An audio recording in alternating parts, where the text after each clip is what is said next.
They built a castle out of pain. Paid in blood, collected gains. A system broken, everyone knows three words. Define it, deny, defend, depose.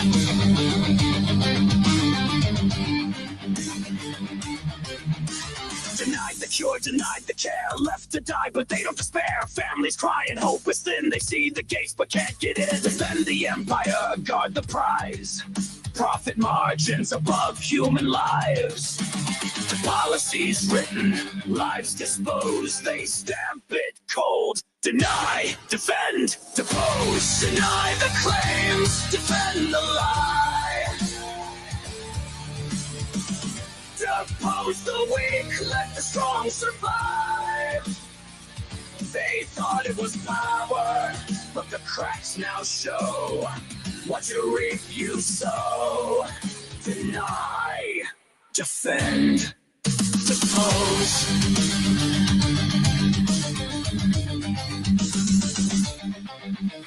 A shot rang out, the streets went still. Not just a man, but the system they killed. The crowd didn't mourn, they cheered instead. Not for his death, but for what he'd said. Your life's a number, your worth's a fee. A kingdom built on misery. The people's anger finally rose against the words. Deny, defend, depose. Deny the claims, defend the lie.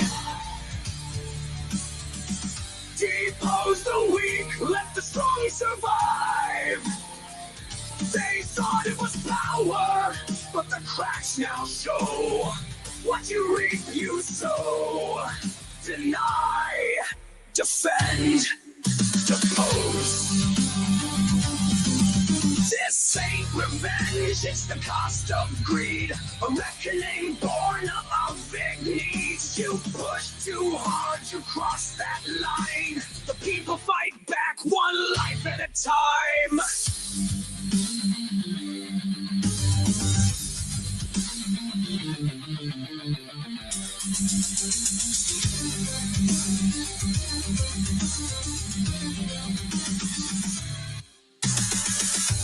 Deny the claims, defend the lie. Depose the weak, let the strong survive. They thought it was power, but the cracks now show. What you reap, you sow. Deny, defend, depose.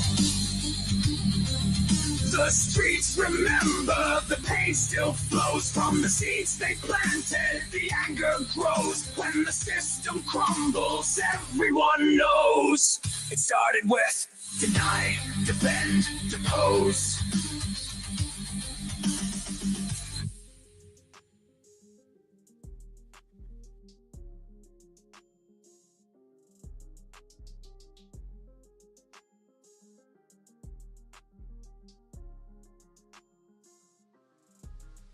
Hello, y'all. Can you hear me? Hey, Moonflower, Sonia. Hey, my love. How you doing?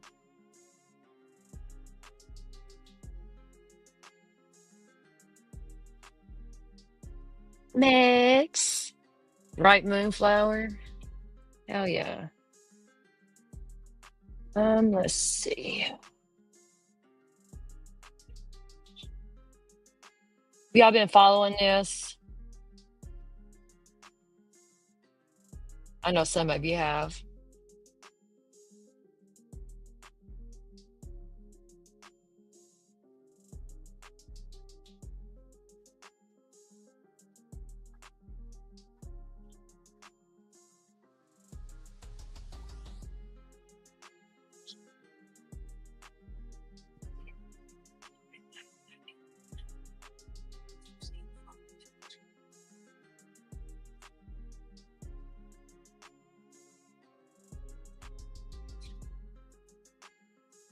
Hope you're doing good, Sonia. I've missed you.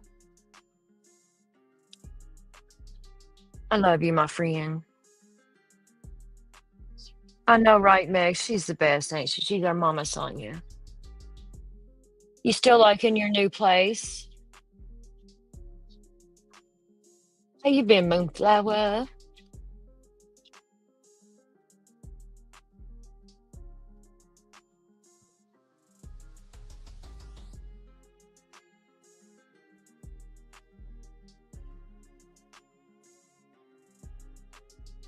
Megs, you need to start coming up here with me, bitch.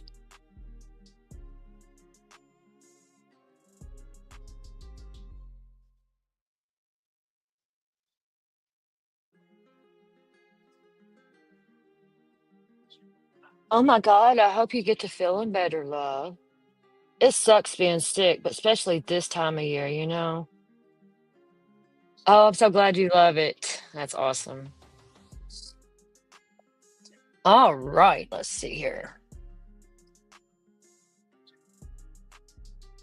I don't even know where to begin. I'm going to show this here. Someone made this statement the other day, and this is when the rich let the poor die, it's business. When the poor make the rich die, it's a crime. Brian has so much blood on his hands.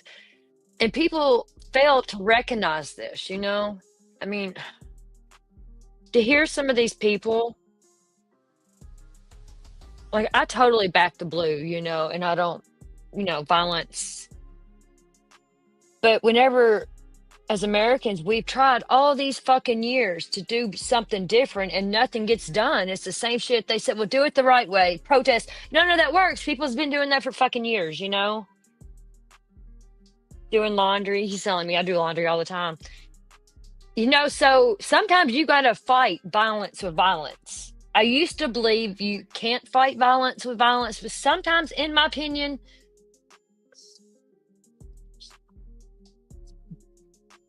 but I don't think Luigi done this alone. It's crazy, Megs. Fuck New York. I mean, I love New York. It's one of my favorite states, but like the system and it's all fucked up.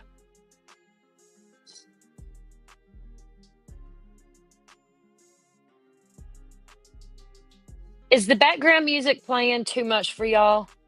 Because I heard if you like play the little background stuff, they don't strike your channel as much or some shit, which I don't care. But people's been losing their channels over this topic, and I don't, I'm not monetized. I don't care about losing money because I don't make money, but I don't want to lose my channel. You're welcome, Sonia. I love you, boo.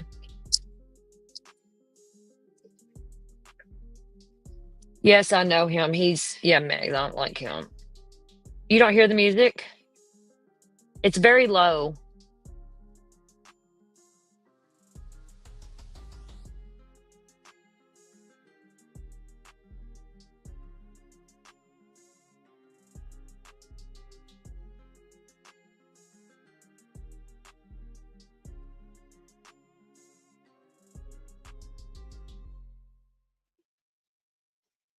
Megs, turn your volume up because I can hear it on both ends of mine. It's just very low, so it's good.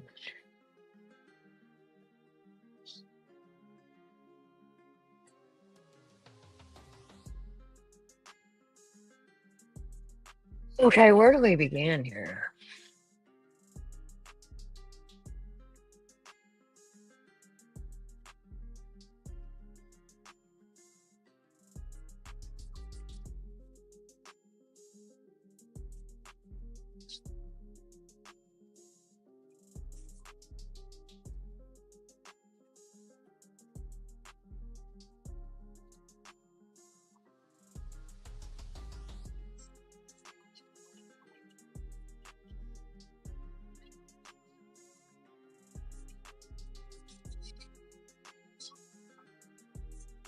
I'm on the TV. Um, you know, Luigi has a new lawyer in New York that used to be the DA. Her husband is a lawyer too, and her husband is a lawyer for Diddy. That's kind of weird for me. Center stage, baby. Is your daddy there, Megs?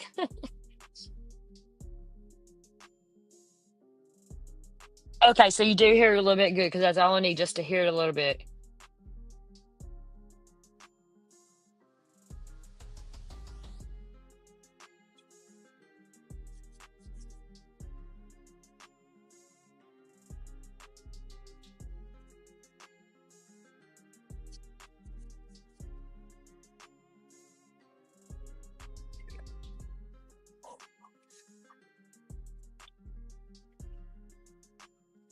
Oh, we can definitely do that, Megs. Definitely. For Daddy Megs, yeah.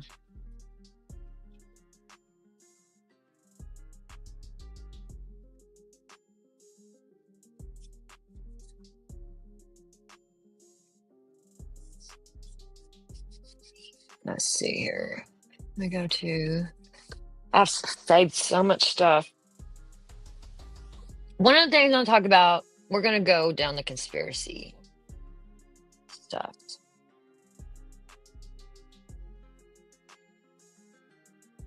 Well, it's not really a conspiracy to me because it just.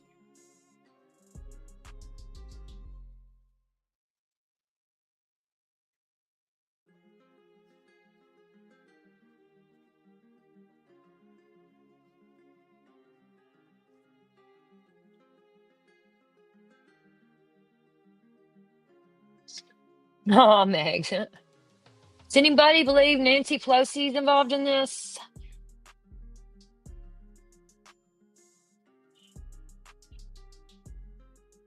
I saved something here. I don't know what this.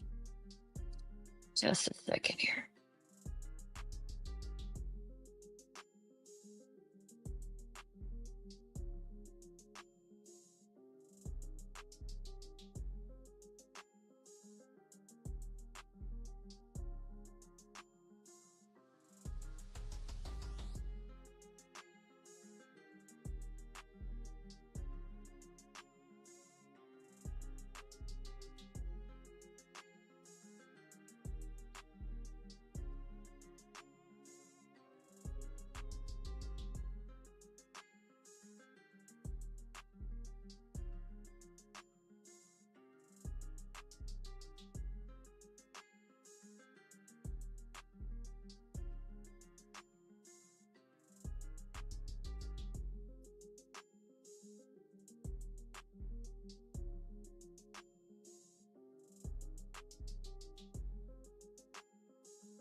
Her name was definitely mentioned for a reason. She was going to testify against Brian, or Brian was going to testify against her allegedly. And Luigi's family has connections to Lucy.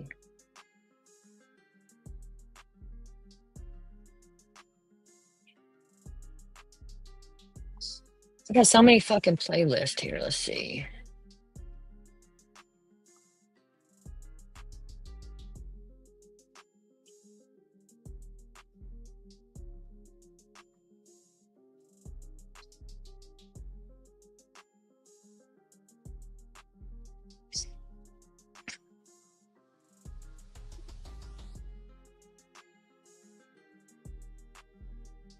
Just a second.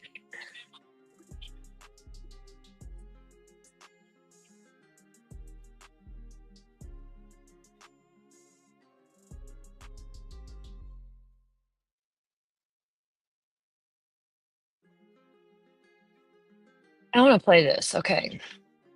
The Monopoly money that was left. Hey, Mr. Mark, how you doing, bro? Keep up that good fight for Kylie, bro, for real. Hope you're doing good. You're down the same road. Yeah, this is on Drone Watch. um I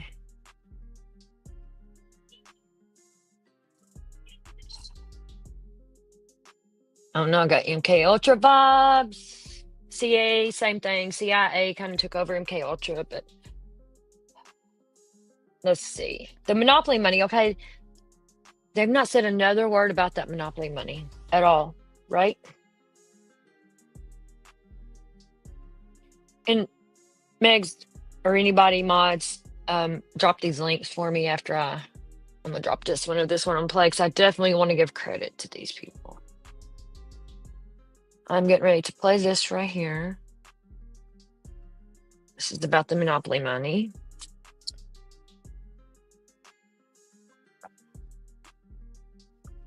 The game that's being played. I think there's a correlation to the Monopoly money and the game that's being played. There's a game that's being played. They found Monopoly money in the back. No one wants to talk about it. Then I heard someone make a correlation about Monopoly and McDonald's. He's found at McDonald's. And I said, you know what? That's so interesting that someone put that together. And then last night I started thinking more and more, and I said, you know what? Everything has a purpose. Everything in this case is done purposely. Whoever's in charge, the puppet or the puppeteer, okay? We know Luigi's either the puppet or he's a puppeteer. He's either the mastermind behind this or he's actually the patsy behind this. Either way, this is a game that's being played. We call it Luigi's game. Monopoly is the theme, you guys. The money, New York City, okay? Greed, corruption. Where is he at now? He's at jail. He didn't pass go. You can't collect $200. We all know how the game goes. He's in jail. You got to bond out. You got to get out of jail to play the game. But he had Monopoly money. The question is how much money? What's the correlation to the money, to this case, to the game? Everything has significance. They're not telling us because it's a big clue. Why would you not tell us how much of the Monopoly money was in his bag? Unless you figured something out. You guys, the suspect who's putting this together is sending a message to the people. It could be a warning to those who may or were going to cooperate with the feds. There's a good chance that Brian Thompson was cooperating with the feds, and this whole thing is a message to them. There's so many theories and angles we can go in with this. Again, like I said, there's politicians involved. There's corrupt. There's all types of foolishness going on, right? They're under investigation with the feds. This was a message, and the message was sent. What it was, we don't know. They don't want to tell us how much of the money, of Monopoly money was in there. They actually just don't talk about it anymore, which I find it very interesting. But there was a TikToker who actually brought the correlation between the Monopoly money and him actually waiting at McDonald's. It's almost as if he wanted to get caught or he was told to get caught, right? Either or, this seems like it's a part of the plan. His attorney, well prepared, organized, it looked like he already knew the guy. Looked like the attorney was already set up. Okay, you watched my previous video. I gave you the breakdown on why I think that is. Okay, everything just seems to be too smooth so far. Technically, if Luigi never even gave the officer the ID, guess what? Luigi wasn't committing any crime. He knew, or should have known, or he claims that the items were planted. We don't know. Was it bag on him? Was it near him? Was it around him? We don't know. But what we do know is Luigi purposely gave the police a fraudulent ID. He didn't have to. If he didn't do that, Luigi's not there. He didn't commit a crime. Remember, he's just a person of interest. You can't extradite a person of interest, right? There's nothing the police in Pennsylvania would have done or could have done besides maybe take his picture, ask for his name. He didn't have to give it. He didn't commit a crime. Mr. Mark, have you been following this case? It's fucking crazy. And the more you dig, the crazier it gets, the more connections you get. Like, I'm deep into this shit. And I just want to say prayers to all of those involved in the Wisconsin school shooting that happened today. It's fucking crazy. I wish they would leave our babies alone. Why are they shooting our babies?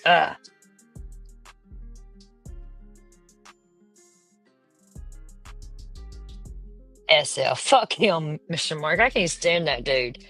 SF Investigates can suck my ass. No, he can't, because he probably would. But yeah, fuck that dude.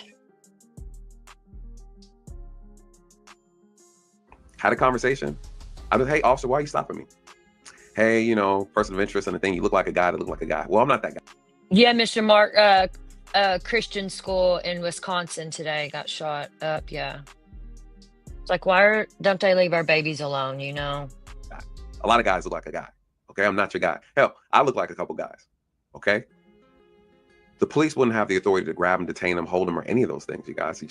You got to commit a crime. What was his crime? He looked suspicious, okay? McDonald guy calls the police, say, hey, I think the guy that's on TV is here, okay? Police show up. Hey, I think it's the guy. Hey, do you have ID? Yeah, I have ID.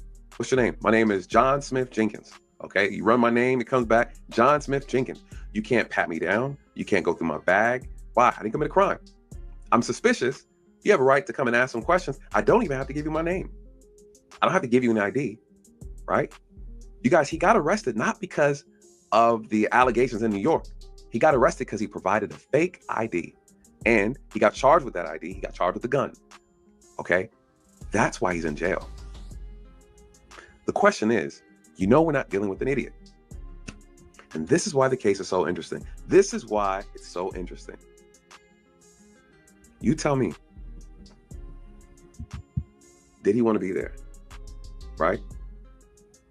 I don't know. You see this video, okay?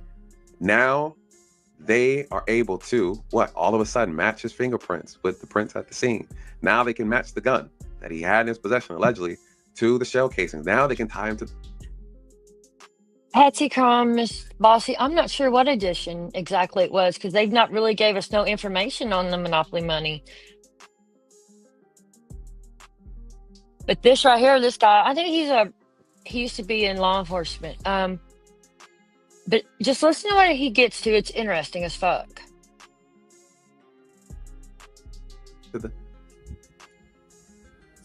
You guys, the truth is stranger than fiction. What do you think? What do you think?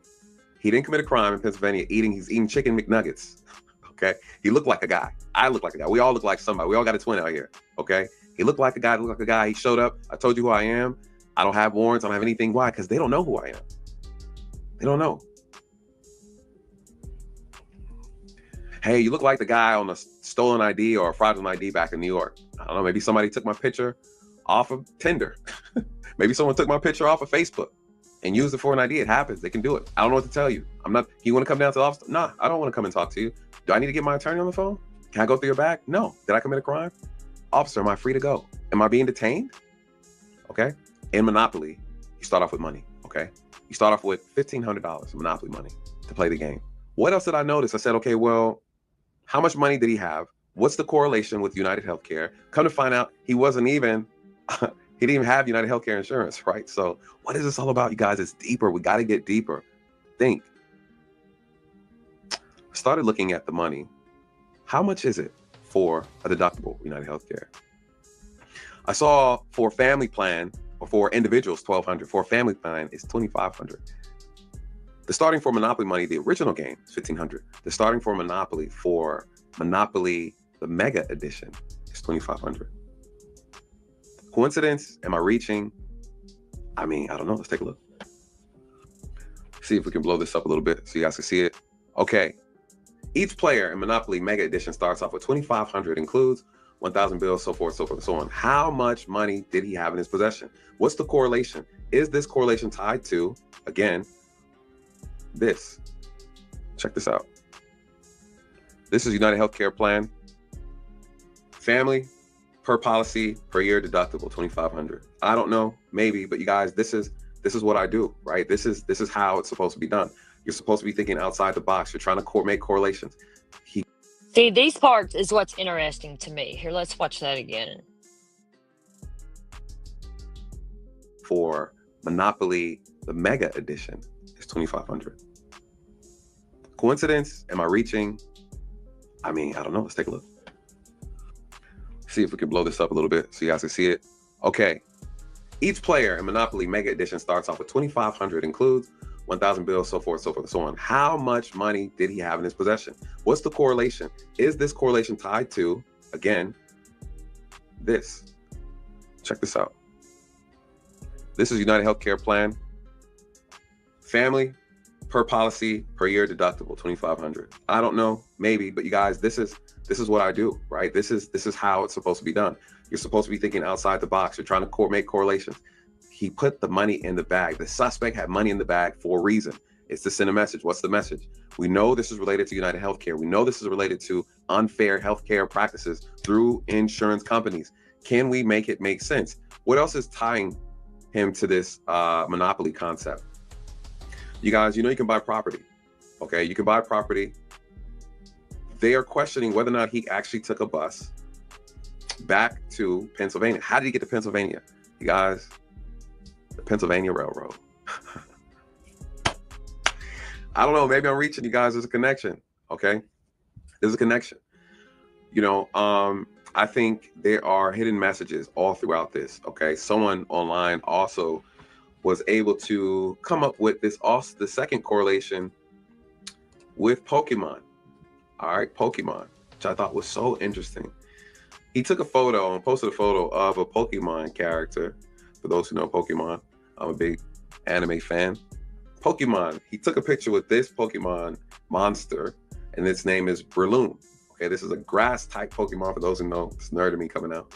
The number of this Pokemon on the Pokemon Index is actually 286. Each Pokemon, for those who don't know, are ranked and they're ordered. Okay, there's an order to them. This Pokemon is 286. So what people were doing was like, okay, what's the correlation to this Pokemon, right? And United Healthcare, or just this whole concept in general? Glad you asked. Apparently, there's this concept, assurance code, called denial code 286. For those who know anything about medical billing and coding, this is one of their codes. Denial code 286 is, check this out, it's a healthcare claim rejecting that indicates the appeal time limits were not met. This can happen when the healthcare provider or billing entity fails to submit an appeal within the designated time frame after receiving the claim denial. Okay, another clue. You guys, listen, say what you want to say, but this is how it goes down when you're actually investigating these things, especially when you have someone who is high IQ, who is conducting criminal activity. You got to pay attention to the clues, the signs. This is officially a game. The game is on. Obviously, he's using Monopoly to correlate his messages, to send the bigger picture. Guess what, you guys? You guys are my junior detectives and investigators. Join the channel, sign up. Let's see if we can crack this code. Let's be the first ones to solve.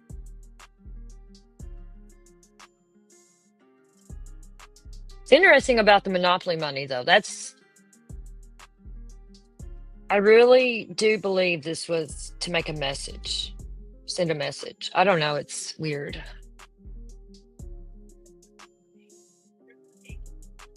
Okay.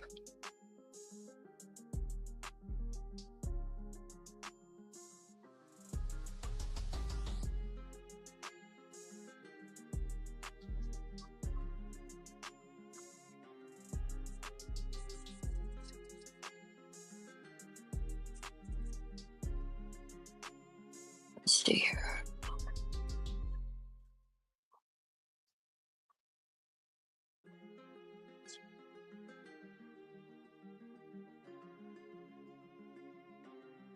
This next one I'm gonna play. I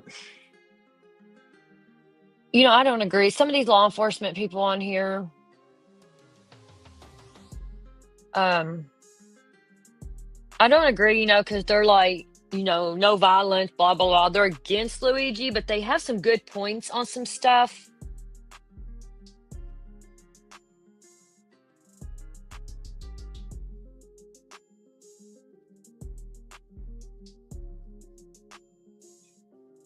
Yeah, there is different versions of Monopoly for sure. I wonder, like, how much Monopoly money was in there. Why? I heard that he was allegedly gonna throw the Monopoly money over Brian's dead body. I don't know. All right, Megs, you're good, sis. Okay, this here.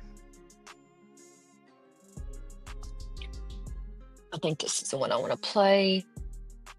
Let me get the link. This is for police off the cuff. He is a retired New York police something. I don't really agree with a lot, but then there's a lot, you can agree to disagree on stuff.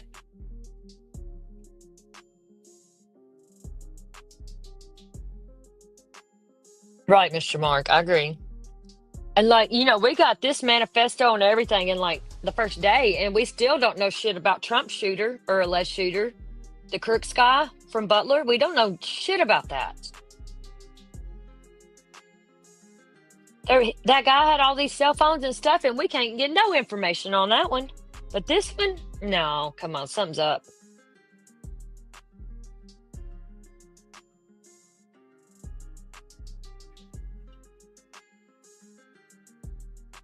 Play something. This is one of the roommates that Luigi had in Hawaii.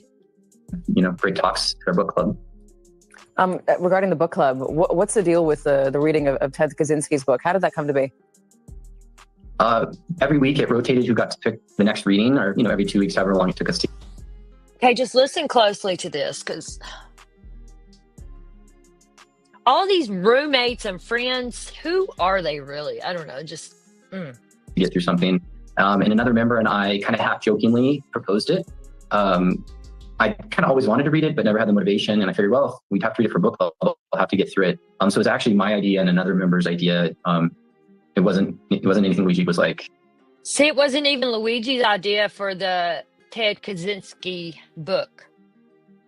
To me, it seems like Luigi wasn't even on the Unabomber's radar. You know what I mean? I think this guy got him into the Unabomber Ted. Inspired to dig into. In my opinion. It is interesting, having read the Goodreads review of it and seeing what's going on right now. Obviously, he's just a suspect and no one's been convicted. But seeing the totality of what we've been able to understand about him online, including the 3-page document that police have given us a few details about, including anger toward the healthcare system and United specifically. I just wonder, now that you're looking back and you're putting these pieces together as we are, if there's anything does this still surprise you? Are you taken aback? You think something might have happened in the time between you last saw him and this? Well, he was absolutely a kind person, not violent, never one to even watch, violent sports or talk about guns, even never once popped up in conversation. So it's beyond surprising that, the Luigi that I knew is completely incompatible with an assassin. You say that I read that you said that you lost contact with him. He left Hawaii, he got back surgery. He told you there was a story about it. He wanted to tell you in person, but you never had that in-person conversation. How long? When was the last time you guys were able to connect?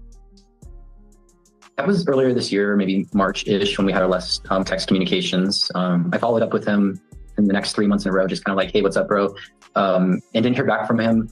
Our friendship was such that I didn't assume anything. I didn't take it the wrong way. I just knew that, when we did reconnect, our friendship would start from where it left off, and just assumed that maybe he'd gotten a new job, moved back home. But I had absolutely zero thought or inclination that something had happened to him.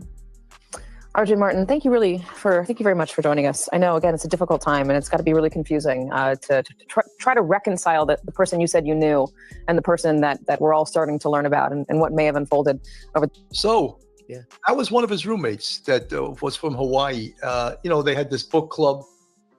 Is there a possibility that they were all of this political bent and he's not talking about it here?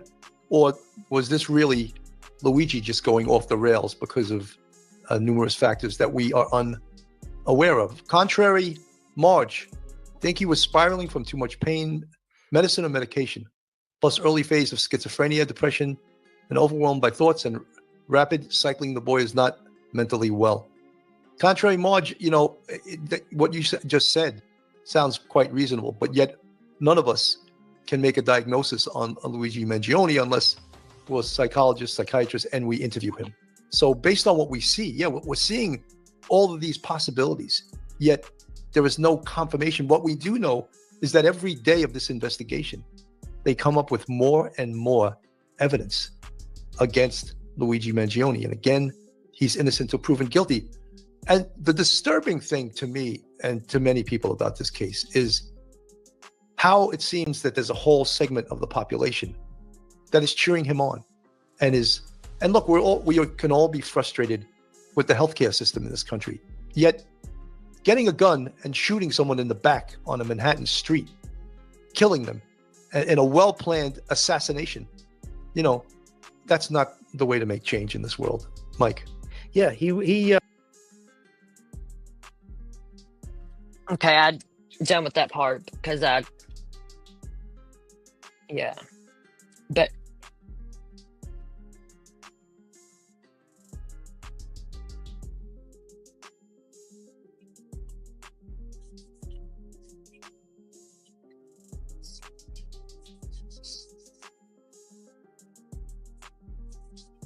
yeah, I'm trying to get something up here and I can never fucking seem to.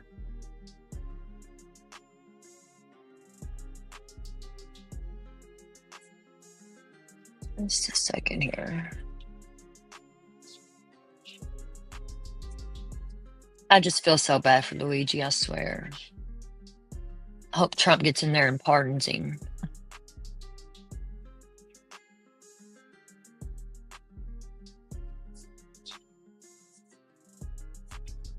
Look, Trump wants America, he wants everybody to love him, which I love Trump, but what better way to get the left-wing nuts on his side and stuff and then pardon Luigi, you know, because everybody's free Luigi. I agree. I hope he pardons him. But here is Luigi's review on Ted Kaczynski's book. Now, y'all know I can't read worth shit, and this guy's talks way out of my league, but says clearly written by mathematics prodigy, reads like a series of lemmas on the question of 21st century quality of life. It's easy to quickly and thoughtless write this off as a manifesto of a lunatic in order to avoid facing some of the uncomfortable problems it identifies. But it's simply impossible to ignore how prescient many of his predictions about modern society turned out. He was a violent individual, rightfully imprisoned, who maimed innocent people. While these actions tend to be characterized as those of a crazy lunatic, however, they are more accurately seen as those of an extreme political revolutionary. A take I found online that is interesting. He had the balls to recognize that peaceful protest has gotten us absolutely nowhere, and at the end of the day, he's probably right. Oil barons haven't listened to any environmentalists, but they feared him.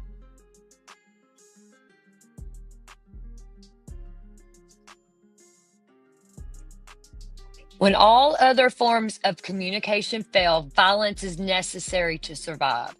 You might not like his methods, but to see things from his perspective, it's not terrorism, it's war and revolution.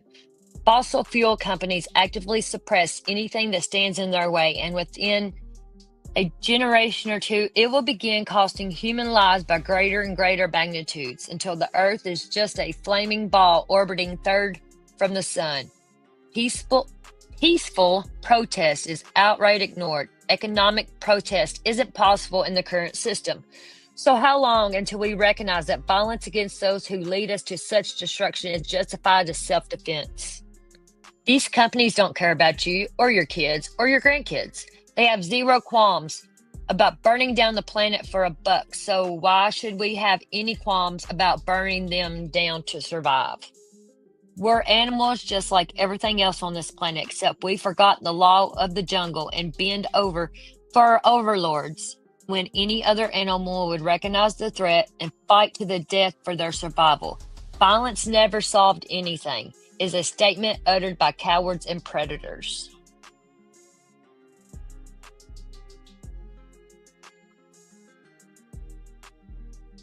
And he left that review February this year.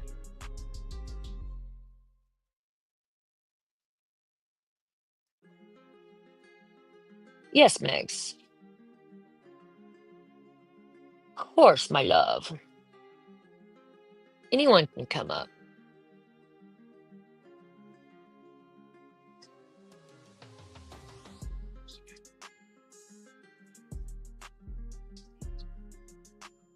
After his surgery, yes. He had a botched surgery. But I think the Hawaii people, and then his surgery and him getting... Exactly, Mr. Mark. I agree. I agree.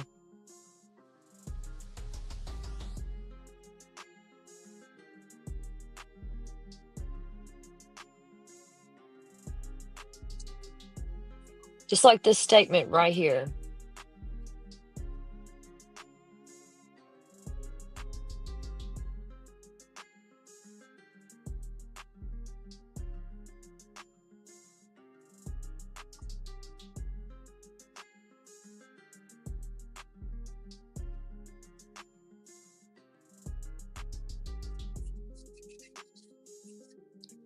Like I said, peaceful protest and all that, it's not worked. It's not fucking worked. Presidents, Trump, nobody has fixed this issue with the healthcare, the insurance, nobody. What the fuck, It's time for Americans finally stand up, us as we the people. And no.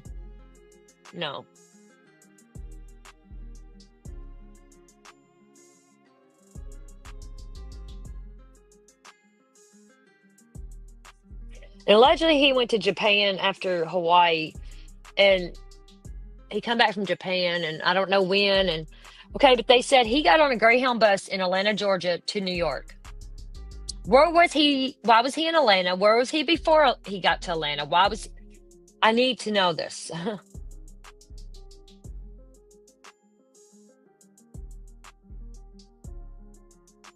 Bernie Sanders is even on our side on this. It's like, go Bernie, you know.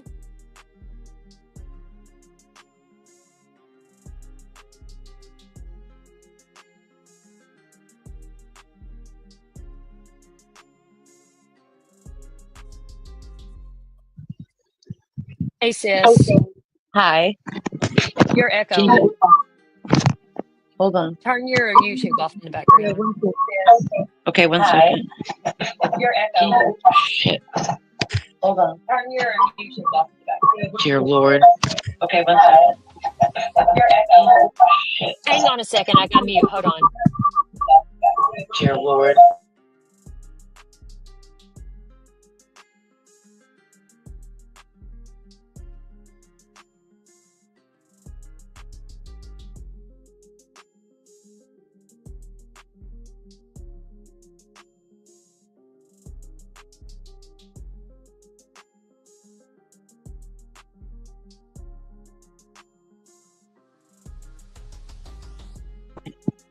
Okay, can you hear me now?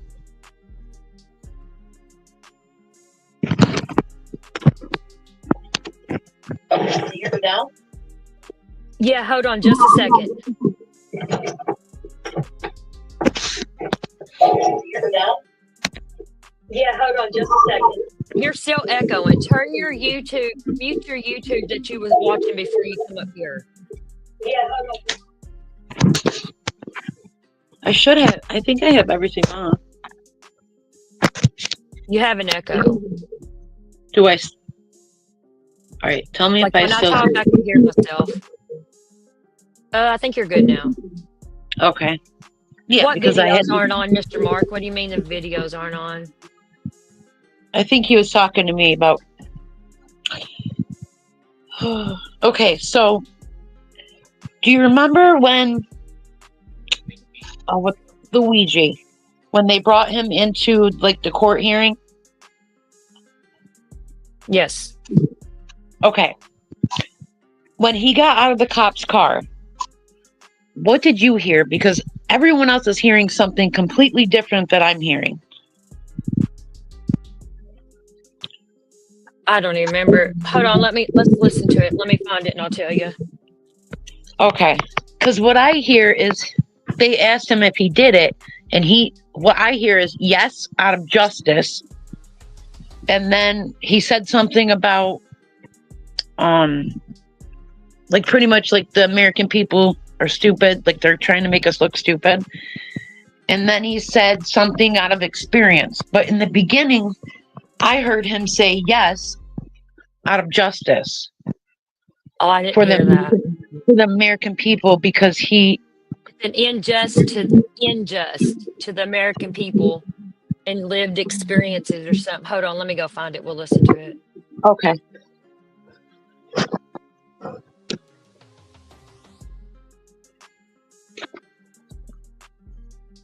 Let's see.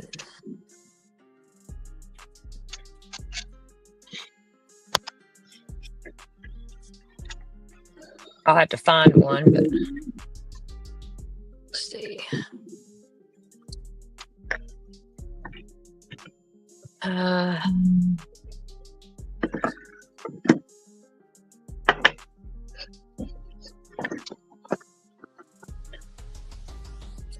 Just a second here.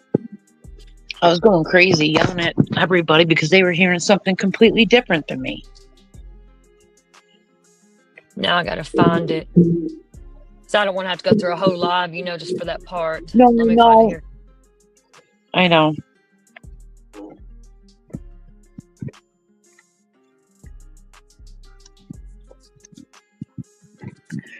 If you can't, you'll just have to, whenever you get time, and then text what you think that he said.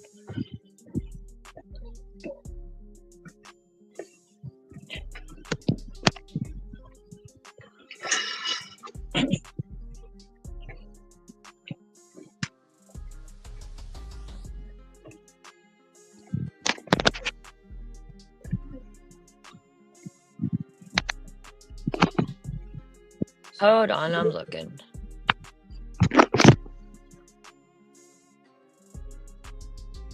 It's like I can't find it now. Let's Right. see. I just kicked myself out.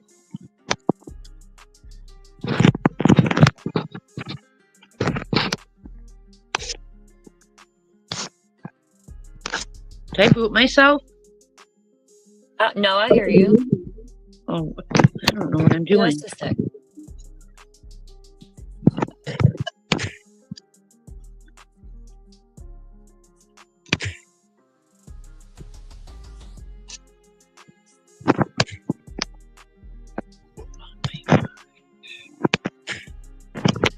Just a second here. You're fine. I keep hitting every other button. I'm trying to join the chat. Hold on a second.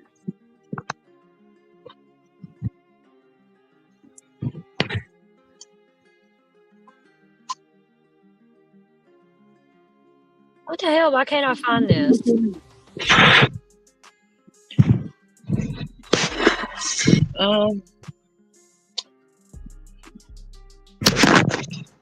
Let me see. I wonder if I can.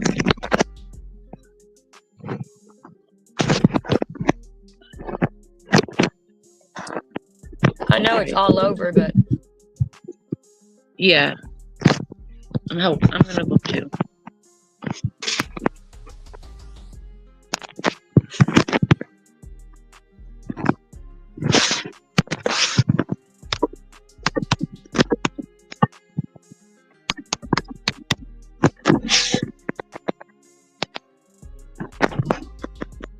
okay, hold on. I found it. I found it. Hold on.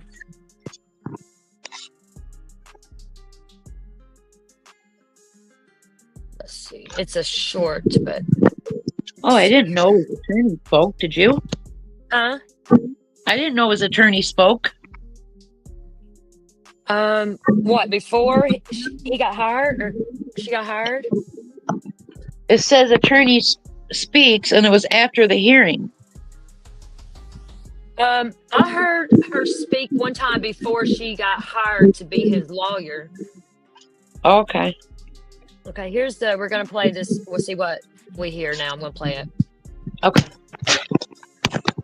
It's a short, so it's a minute long. I'm gonna let it play a couple times, and comprehend.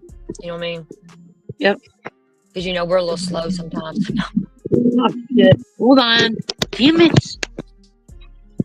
What did I do?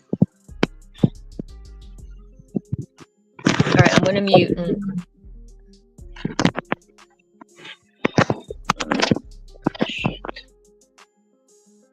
I'm gonna mute you, Megs. I'll turn you back on. Well, you left. What the hell? Where'd you go, ho?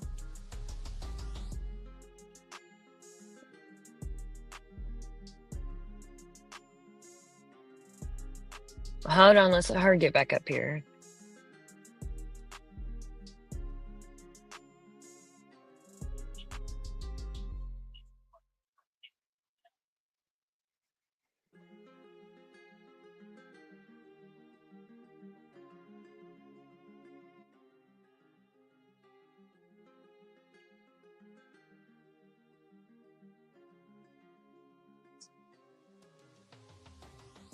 Come back, Megs. Come on.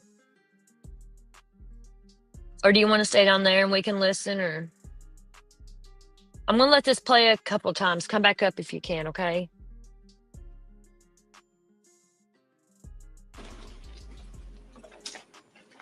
Luigi, you do it? And completely outdone and insult the intelligence of the American people and the lived experience.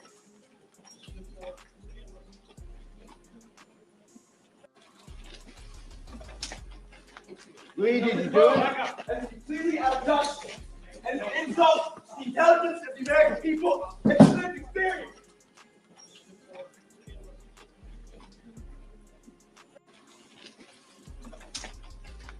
Luigi, you do it? And completely outdone and insult the intelligence of the American people and the lived experience.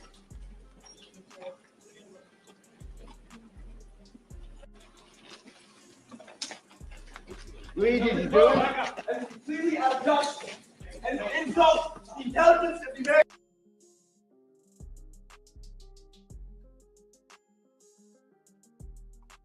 I thought it said it's completely unjust. And yeah, that's what I heard, Moonflower. Injustice. Yeah. Unjust in. Yeah, it's a short, Mark. Let's see if I can see. That's what I hate about shorts. You can't slow them down and shit. People, it's lived experience. Something with lived experience. Luigi, you do it? That's completely out of touch and insult the intelligence of the American people. It's lived experience. Completely injustice.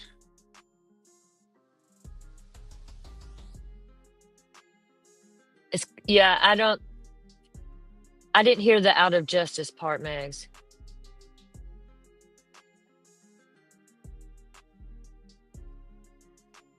I heard what Moonflower said.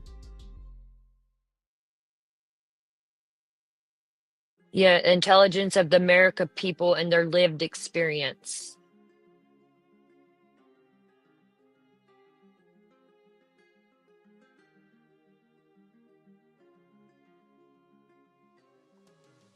Yes, experience. He said, to me, it's completely unjust and an insult to the intelligence of the American people and their lived experience.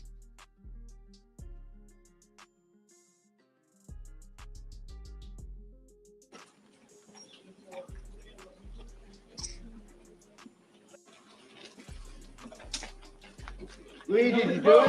That's completely out of touch and insult the intelligence of the American people. It's lived experience.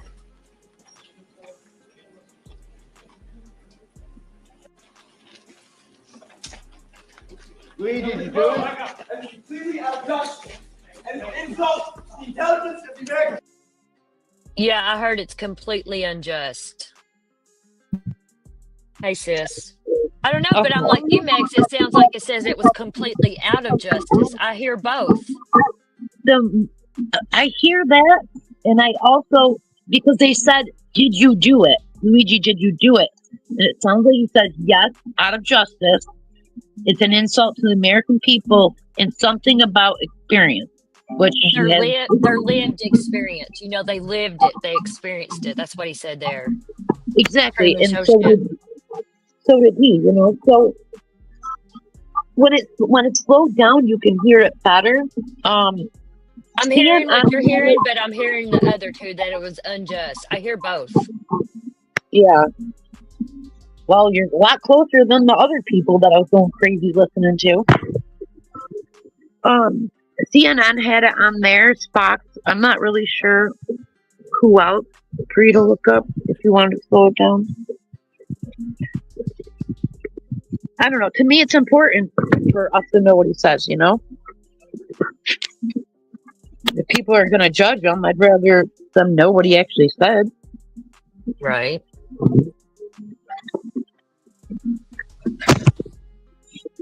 Yeah. I just wanted to know what you thought.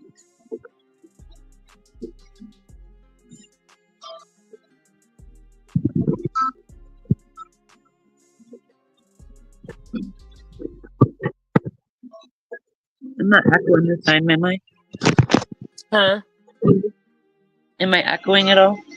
No. Okay. I'm looking for the clip on CNN right now.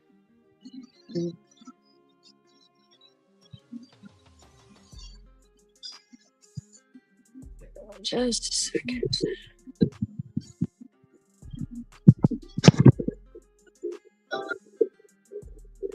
Okay. Here is when his Pennsylvania lawyer acknowledged the outburst. Okay. And then it shows that, I think, at the end here. We'll slow it down if it does. Let's turn it down to normal speed. And subtitles on. Okay. He is defense attorney for Luigi Mangione. And Thomas, I appreciate your time. And obviously, you are dealing with this, your other cases as well in court today. The NYPD commissioner tonight is announcing that the gun that your client had on him when he was arrested in Pennsylvania at that McDonald's, they are saying that specific gun matches the 3 shell casings at the scene of the murder in New York. What's your response to that from the New York NYPD commissioner tonight? Yes, Aaron. Thank you for having me, first of all. Aaron, I still haven't seen that evidence. Lawyers need to see evidence. Those saying you have something and getting that admitted into court are 2 different things. In fact, so what we're talking about is fingerprint evidence and some ballistics. Those 2 sciences in and of themselves have come under some criticism in the past relative to their credibility, their truthfulness, their accuracy, however you want to do it. So that's why, as lawyers, we need to see it. We need to see how do they collect it, how much of it matches. I don't want to get too technical, but fingerprints, they go by ridges, different things like that. And then we would have our experts. We would have experts take a look at that, and then we would challenge its admissibility and challenge the accuracy of those results. So, when you mention it's the ballistics, but also the fingerprints, when you're talking about fingerprints and the ridges on the fingerprints, you just mentioned specifically, the NYPD does say those fingerprints match the fingerprints, your client's fingerprints match the fingerprints on the water bottle. And No, Mr. Mark, it was not a vet gun. It was somebody that has no clue about guns. I got a clip on that I'm going to play too. It was a 3D printed gun and silencer. It was 3D printed.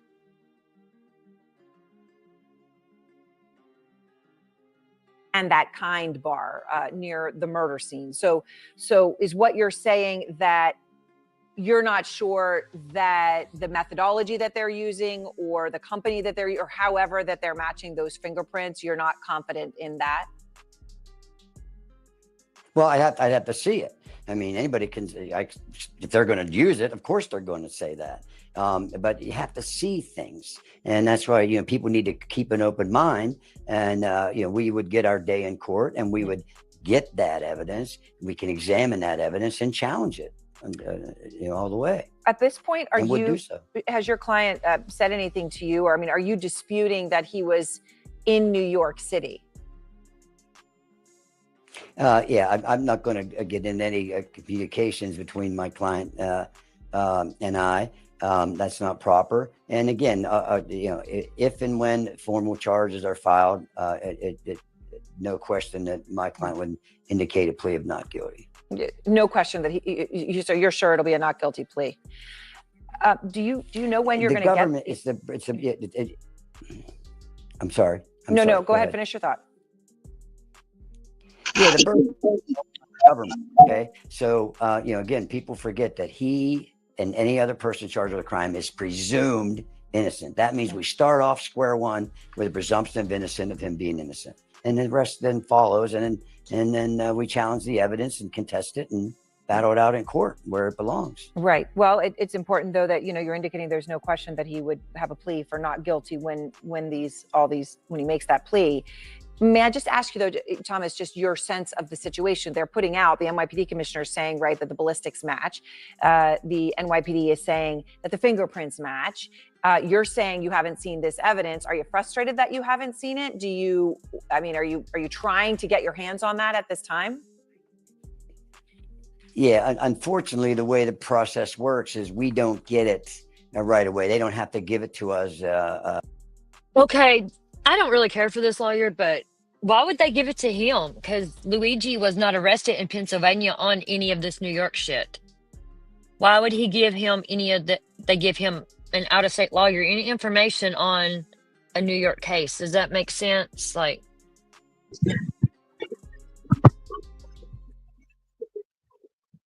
okay, I found the clip that Moonflower was doing. We can slow this one down here. Just a second. Thank you, Moonflower. Megs, honey, you got a lot of background noise, love. You moving around? Yeah, Mr. Mark. See, they wouldn't give him any information. He's not the lawyer for the murder, you know? No, he's not a New York lawyer. He has a woman New York lawyer. We'll go over that too. And the New York lawyer, the woman, her husband is a lawyer, and he is Diddy's lawyer. Okay, here we go. And my just mic says it's muted. what? I muted my mic. So I don't know if it was me that you were hearing or not. Yeah, I muted you because you got a lot of background noise. It's like you're moving around or something. It's hard to hear. I'm going to mute it again. Okay. I'm going to play this. Let me turn this music off so we can get the full effect of what this is saying here.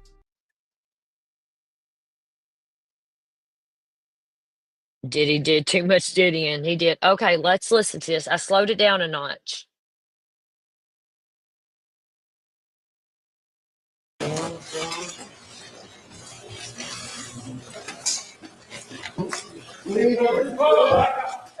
See our dust and the insult of the intelligence of the American people. We are and see our dust and the insult of the intelligence of the American people. Experience.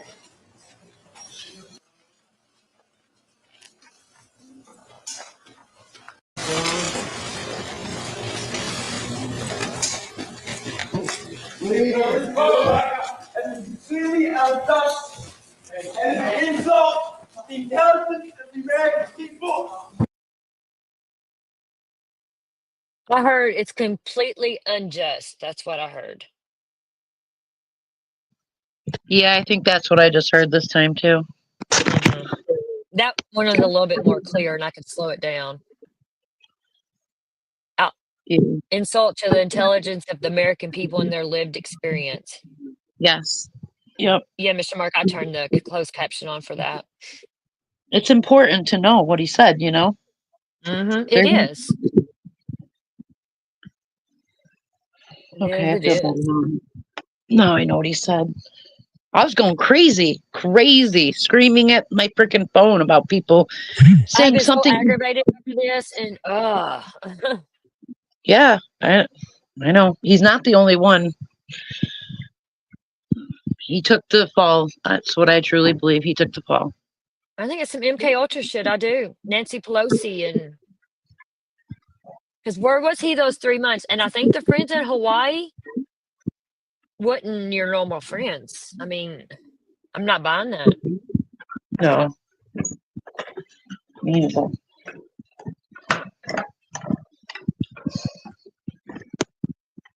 I'm gonna send you a Girl, here- dog. Loki. Yeah, he just dumped his water all over the kitchen floor. Monster. Mr. Mark, I'm going to find this clip on the gun about the vet and stuff and play it. Because some news station did say it was a veterinary gun. No, it's not. You know, and it's like No. that's how so much shit, how all this bullshit's getting started. They're not going by facts. You know what? Watch them make us register 3D printers now. Where did he get this gun? Did he make it himself? I don't know. Did They he have just found someone do it? I think someone made it, honestly. I think someone gave it to him. With the passport, the IDs, everything. They had them all set up. Oh, his passport was real. That's like the only thing that was real. Yeah, but I truly feel that they set him up. They told him he would get away with it. And he didn't. I think he was MK Ultra'd. They Did you- brainwashed him. They erased his memory. Or maybe he wasn't done. The reason he kept the gun and stuff, and I don't know. It's MK Ultra vibes to me. And they Right. say that Ted Kaczynski, the Unabomber, was MK Ultra. Yep. Did you see where the picture he had like wet his pants when they found him? Yeah, McDonald's. that was I know sad, ain't people. it? Yes, I was just gonna He was say. I know scared to people death. are gonna hate He me was for scared it. to death, but he done what he done. It don't make no sense. Yep. It's kind of like I feel like they just kind of like dropped him off at that McDonald's. Somebody did. They had him. I don't understand. Like people are saying he was hiding, he was in public. At Brian, a McDonald's of all places. exactly. Brian can't go to the freaking bathroom without any security whatsoever. And he's in New York City walking down a street by himself. It doesn't make sense. Mhm. And After he had already got threats, his wife said. right, if you watch when he goes to shoot him, Brian looks in the window as he's walking down the street. He didn't see him. How did he not see him? If he's looking like at the windows, you're gonna see the reflection. He probably didn't think nothing of a gun or nothing, because people out there walking, and I don't know. It's all fucking crazy. Yeah, it's crazy. Okay, here, I'm going to play this now about the gun. Okay. MK Ultra is a new term to you? The CIA kind of took it over. It's interesting. They like erase your memory. They brainwash you. It's really wild. They use like psychedelics, and allegedly Luigi admitted to using psychedelics to try and help his pain.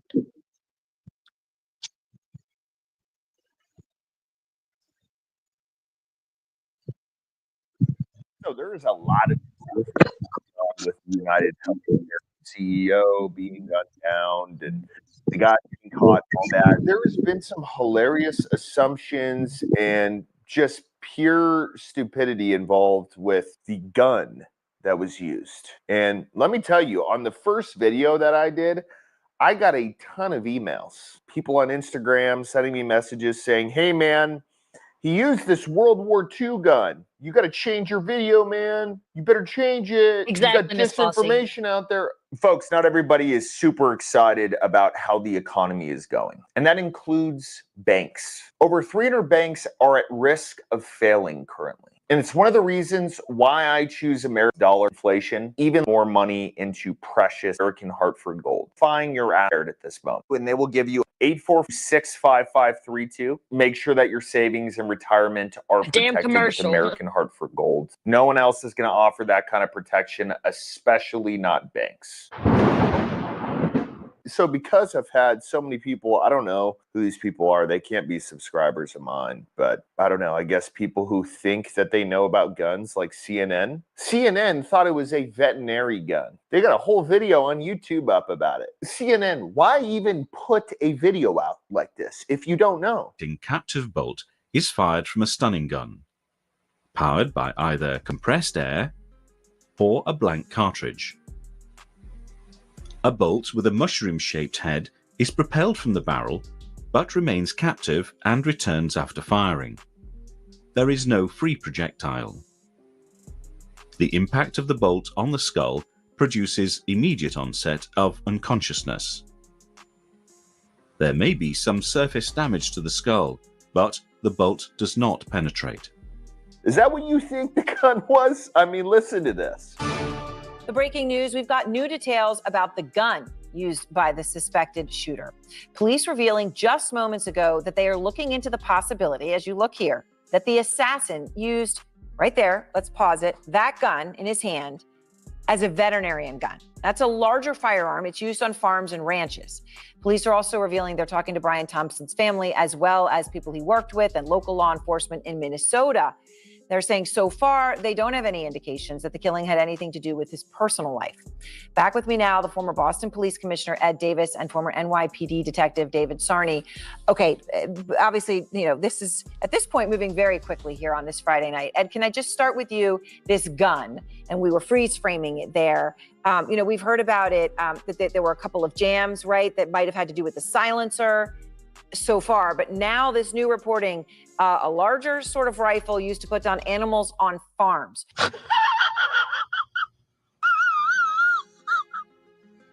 What would that actually reveal about this killer, that he would have had such a gun? That guy's face. Hi, Aaron. There certainly have been a number of theories as to why that gun had to be cocked so many times. A valid explanation for it: if this is a specialized weapon that's used on a farm, it wouldn't need to be automatically able to fire after each round. It would be something that you could do a single shot with. And it appears as though that's what's happening here. Now, that would lead one to believe that there may be some nexus to rural areas of the country, and this is either someone who's been aggrieved by the insurance company, or maybe even an activist that is making a statement about business. Right. So, David, this is obviously new information, but can I just ask you your instinct on how hard it would be to obtain something like this? And I guess to state the obvious, I don't want to say a normal person because we're not talking about a normal person, but it isn't obviously the first, second, or even third, or even 15th kind of thing you'd think of in terms of a gun, right? It is very specific, right? Definitely very specific, and accessibility always deals with firearms. And that's why when this video came out, everybody was already making perceptions. And the benefit of this is when you start researching this and start doing the work, you find out more nuances about this firearm. We thought it was jammed, as former commissioner said. This is an unusual type of firearm to bring, but it comes back to accessibility. Someone had access to this. Did the shooter have it? Did he obtain access from someone else? Did he steal the gun from a location? And there is some slight of proficiency in utilizing the firearm. So is he the one that owned that gun? Well, you guys are just out of your minds. This is what a gun looks like that's used on a ranch. How do I know this? Because I ranched when I was a younger man. I have buddies who still own ranches, who run cattle. So you guys are stupid and you should stop talking. But then we kind of go into the World War II gun, where it's this gun where you shoot it, you have to pull out the back, twist it, and then shove it back in, right? And this was the most common thing that I've seen on the internet, was people were like, oh man, it had to have been this gun. And once again, I think it comes from people who don't understand firearms, because if you look at the video and you look at how he's pulling back the slide, there is no twisting motion. He's just yanking it back. And then we get to another question, and I missed this on my first video I did with this. I thought all of them were malfunctions, but examining the video closer, it doesn't look like the first couple were malfunctions. It looks like he had one at the end. Watch it again. So if you look at all the shots, the one at the end where he's trying to back the slide in, it looks like he had a feeding issue. But all the other ones, from what I can see on there, they weren't malfunctions. What he was doing was he was shooting around and then ejecting one. So he was going one after the other. And the reason why I think he did this is because he was ejecting rounds that had writing on them, so he didn't want to shoot them. They said defend, depose, and deny. Pretty interesting stuff, pretty well thought out. And the fact that that is the most reasonable, logical explanation of the gun allegedly jamming. It wasn't jamming, he was ejecting those bullets that had that writing on it, so they wouldn't get shot. Because he shot 3 times, and then there was 3 bullets, because they said there was 6 total.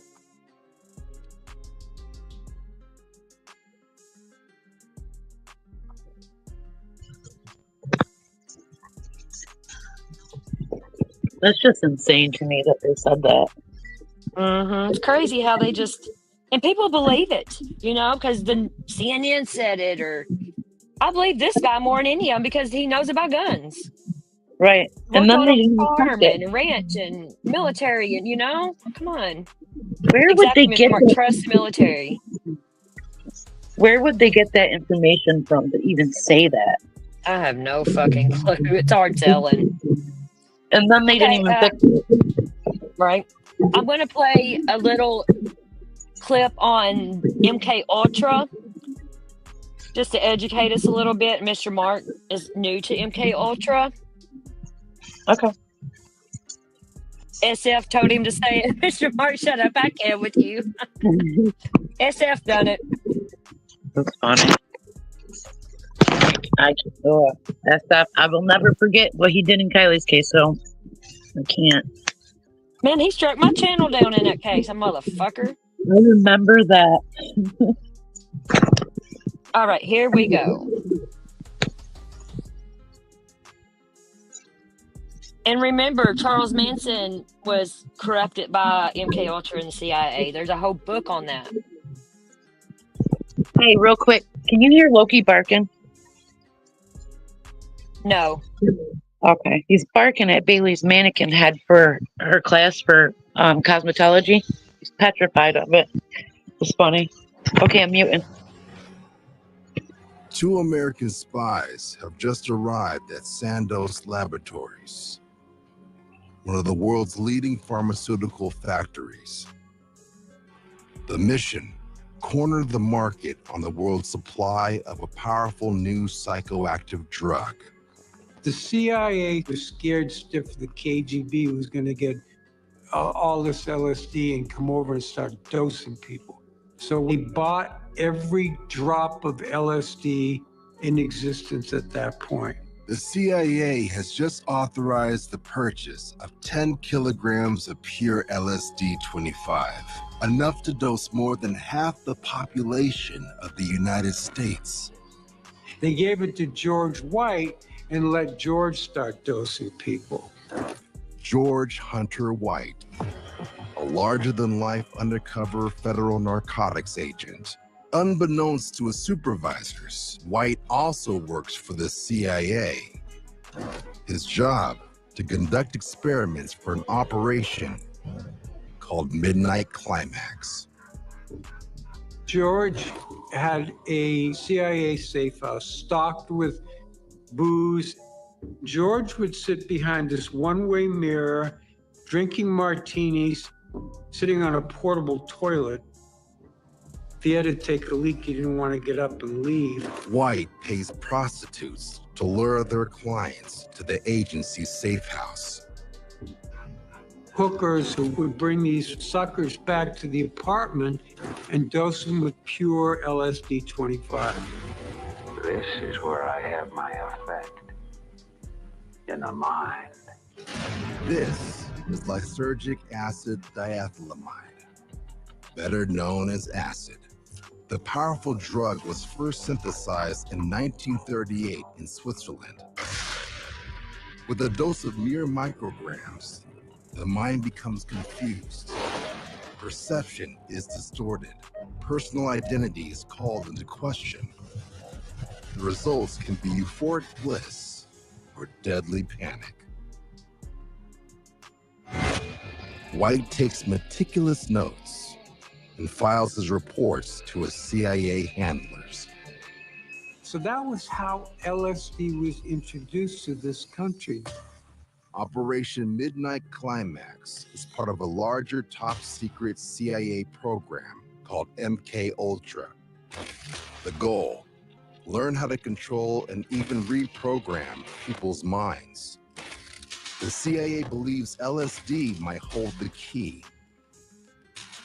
Over the next 10 years, the agency doses a cross-section of the American public. Everyone from unwitting housewives to soldiers to even criminals like gangster Whitey Bulger is tested. You know, what the CIA really dreamed of was sort of like a drug you could give to someone, get them to commit all sorts of unspeakable acts, and they wake up the next day and they don't remember what they've done. They were looking into brainwashing. They were looking into mind control. They were looking into how they could create what they called Manchurian candidates. They were trying to figure out if they could get people to go out and do things that they would ordinarily not do, like assassination. The case of MK Ultra has to be one of the craziest cases of blowback in CIA history, because here they took this drug, LSD, and thought that they were going to be able to use it to control people's minds. And the unbelievable irony is that LSD is a drug that does exactly the opposite. It frees your mind and causes people to question authority. Turn on, tune in, drop out. The CIA's attempt to control people turned out to be just the opposite. It created the counterculture as we know it of the 60s. It was the CIA that introduced LSD to the United States.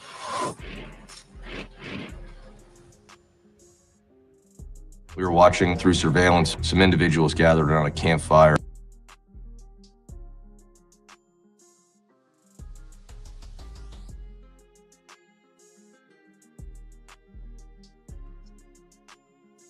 Okay, now this here, I'm going to speed it up though. You're welcome, Mr. Mark. This is about Charles Manson because they believe MK Ultra and CIA got him. I think more people need to be educated on this and realize, I really think that's what's happened here. Because how could a kid, well, I call him a kid, but like Luigi just all of a sudden want to assassinate a big shot like Brian Thompson? I think someone seen, that he was having issues with his back and stuff and took that to their advantage. Nancy Pelosi.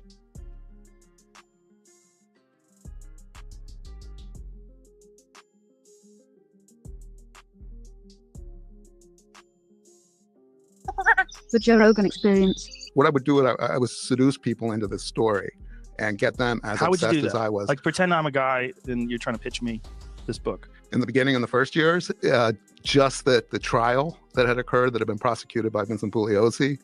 This is about the book I was telling you all about. It's called Chaos, the CIA in the 60s or something. I've actually got it and I read it. It's very interesting. Highly recommend it. Had a lot of malfeasance in it by the prosecution. I was able to document that they planted a former prosecutor on the defense team to sabotage the defense. I found out that 2 or 3 of the principal witnesses, including Terry Melcher, who played a big part in this, and we'll probably talk about that at some point, lied on the stand, suborned themselves in a murder trial. And if you commit perjury in a murder trial, you could be convicted of murder. I mean, you could be sentenced to a murder. You could get a murder sentence too because of that. So there was about a dozen of those, and none of them happened all at once. So if you committed perjury during a murder trial, you could be sentenced for murder for the same amount of time that someone would get sentenced if they murdered somebody. You are subject to an actual capital. You could be elected. You could be sent to the chair. Wow. And the 5 people who were convicted of murder in the first trial, once, had I been around and able to prove this in the early 70s, Vincent Bugliosi and the 3 people who lied on the stand in a material way, in a very important way, they all could have been tried for that perjury and sentenced to the same, or given the same sentence that the people who had gotten the death sentence. Now, I told you that I just got to the 11th chapter of your book. Right. And essentially what I'm getting so far, I haven't finished the book, but what I'm getting so far is there was some sort of a CIA program where they were, explain how they did it. They infiltrated these hippie communities and they allowed Charles Manson over and over and over again to get out of jail. Yeah. They knew that he was committing all these crimes. And instead of incarcerating Well, we have to be careful him, when we say they. Who's they? Yeah, we have to kind of break it all down. Let's break it all down. One of the other things I found out that was very significant was that Manson had a parole officer, his first parole officer, who kind of had given him a get out of jail free card for the first year after Manson was released from prison. This was Smith? Roger Get out Smith, of jail free. And he was a criminologist in the Bay Area. Manson violated his parole the day that he was released in Los Angeles. And this is one of the, you think it's a little lie, but it's an important lie that Vince Bugliosi presented, not just at trial, but also in his book. At trial, it's much more serious. He changed the narrative. He said Manson had been given permission to travel to San Francisco from LA when Manson was paroled. Manson hadn't been given that permission. He just showed up there. They originally were going to violate him, send him right back to prison. And someone stepped in and took care of that and let Manson stay in San Francisco, and he was assigned to Roger Smith. It took about a year and a half, but through a Freedom of Information Act process, I got his federal parole file. And those were the kind of seeds of how I found out that Manson had this immunity from prosecution for the 2 years he was out of prison from 67 until the murders occurred in the summer of 69. Who I'm sorry to interrupt, but who was Smith doing this for? Who was giving him the instructions to continue to let Manson out and to continue to monitor him? Well, that's the problem. I didn't get the whole file, and the file I got had redactions. He would report to the head office, and they would give him instructions, and then he would violate those instructions, and there'd be no repercussions for him or for Manson. For instance, Manson was arrested in July of 1967, 3 or 4 months after he got out of prison, when he was under Roger Smith's supervision for interfering with an officer who was trying to arrest one of his first young followers, Ruth Ann Morehouse, who was 15. And he was put in jail, pled out, so he got a 3-day sentence, a new probation sentence as well, and all that was hidden. Like, it's not in Bugliosi's book. The parole officer, Roger Smith, a week later wrote to the head office that Manson was doing fine, and he actually recommended that Manson be allowed to go to Mexico and work in Mexico. And the head parole office in the United States, since it's federal, wrote back and they said, that's insane. He was the job that he was going to do in Mexico was surveying soil for insecticides. I mean, it had nothing to do with, and I have all these documents showing this. Who was hiring him, Charles Manson, to survey soil? It was a company in Nevada, which disappeared a couple of years later. So it was a bullshit company thing? I believe so, yeah. What do you think they were doing down there? See, that's it. I don't like to speculate because I can't prove it. All I know is just the fact that his parole officer asked to send him not only to Mexico, but to the country that Manson had been deported from in 1959. The last time he was a free man, he had violated his parole then. He was arrested in Mexico, right? He was arrested in Mexico and brought over by the federales and given over to federal custody for, it was a drug violation and some other stuff. So why would his parole officer send him back to this place 3 months after he'd been released? And how do you supervise somebody who's in another country? Can I make a summary just for people who are like, what the fuck is going on right now? Essentially, what you're saying is that Charles Manson was a part of some sort of a program. Yes. And that through this program, they were using him and using with LSD and all the members of the family, they were turning them violent. And why do you think they were doing this? Again, this is where I got to reel it in a little bit. I understand. Okay. I have to be real careful about not saying anything that I haven't been able to prove. I understand. What I've proven is that he was getting leniency from the federal government and the law enforcement, first in San Francisco that year. The person who represented the federal government there was his parole officer, Roger Smith, the federal parole officer, who was giving him leniency. Roger was also doing drug research at the Haight-Ashbury Free Medical Clinic, which opened in June of '67. Manson, during that period, turned into the Manson that we're familiar with today, you know, the monster, the embodiment of evil, as Vince Bugliosi called him, the guru who could control the minds of these followers. So he would come into the clinic to see Roger Smith. Well, he went for 2 reasons. It was a free clinic. It was at the height of the Summer of Love, the summer of '67. And he would come in with the women, the girls, he had about 5 or 6 followers then, and they would walk behind him. They wouldn't speak unless he spoke to them. Any command he issued towards them, they would follow. And they became very well known around the clinic. And they were there principally for Manson to see Roger for his weekly parole appointments. And then the girls were going in for STDs, and there were some pregnancies and stuff, and they were getting free treatment. That was the summer that the Manson family formed. And then they left in late '67, early '68, and migrated down to Los Angeles and became this killer cult. It's crazy how quickly this all happened. It's insane how So quickly it for happened. people who don't understand, we're talking about 2 years. Mhm. We're talking about '67, Manson is in Haight-Ashbury, '69, the Tate LaBianca murders, and then the trial, and then everything else. Yeah, 2 years. yeah. Is the speculation that Charlie Manson was basically just sort of a 2-bit criminal who had spent most of his life inside the system and had been incarcerated for, what, half of his life, something like Half that? of his life when he was released about age 32 in '67, all federal institutions too, which was interesting. Even Bugliosi pointed that out in his book. First of all, his mother was a prostitute. She would get sentenced to jail for petty theft or prostitution, and she'd hand him off to her parents or other people. And by the time he was 10, 11, 12 years old, he was stealing cars, committing petty theft and stuff. So then he was sent to, juvenile detention centers and schools, reform schools, all run by the federal government. And then when he committed his first crimes as an adult, which was, again, car theft. The first crimes were car theft, but when he stole the cars, he crossed state lines, so then it became a federal offense. And he got imprisoned with much more serious sentences if it's a federal offense and if it's a state. And he'd do these long sentences back to back to back, and then every time he was released, he'd either violate his parole or probation. And they were actually strict with him in the 50s and till 60, when he finally went to prison for 7 years. It wasn't until '67 when he came out that all of a sudden it was hands off. Now, what do you think happened? In prison? Did they find him in prison? Again, I'll go there with you. Okay. And I kind of lay out, Speculation. what I do in the book is, and I get criticism for this, which we knew was a good possibility, is I lay out circumstantial evidence for a case with proof of each circumstance, but when you put them all together, that's the hardest part, is linking them, finding the bridges. Okay. What I do is show what the objectives were of in either the federal government's case, through MK Ultra and then other programs, COINTELPRO and Chaos, and the law enforcement in Los Angeles and San Francisco at the time. So MK Ultra began in the federal prisons experiments on prisoners. Famously or notoriously, Whitey Bulger, I don't know if you've heard about this, but a few years ago, it was revealed that Whitey Bulger had been a part of MK Ultra experimentation in the 50s when he was incarcerated.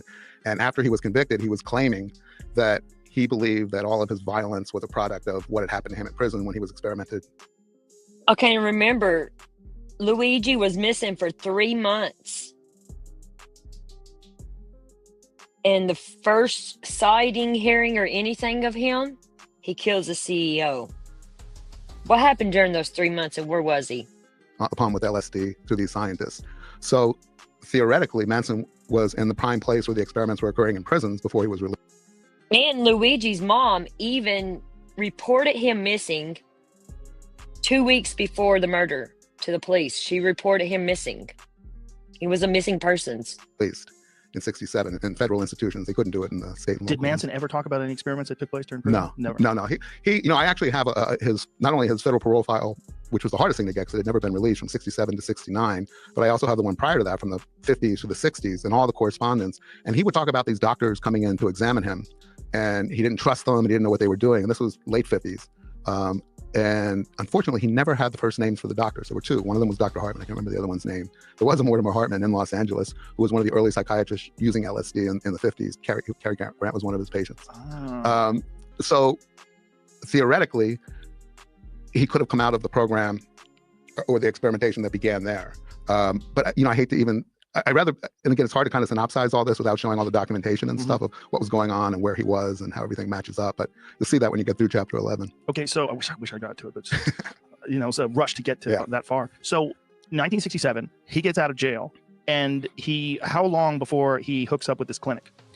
So he got out in March of 67. The clinic opened in June of 67. So just a few months. Yeah, well, Roger Smith, he was actually living in Berkeley, Manson was, and he got his first follower, Mary Bruner, and then 2 or 3 or 4 more. And then Roger was the one who suggested that he go to the Haight to absorb the vibes. He thought Manson might benefit from the love and peace vibes that were happening in the summer of love. Roger Smith was his parole officer in 67, but also was his parole officer before that. Was that proven? Well, no, Roger Smith, his assistant, it's good, you remember that, Gail Sedalia, told me, she was his assistant at the clinic, at the Haight-Ashbury Free Medical Clinic when he was running his amphetamine study in 68. She said that Roger had told her he met Manson when he was doing probation work in Illinois in the early 60s. I eventually interviewed Roger several times, and Roger denied that. And when I went back to Gail, she was shocked. She's like, I can't believe he's denying that. That was a connection. That's why Manson was able to leave Los Angeles. He was sent to Roger Smith, so Roger could be his parole officer.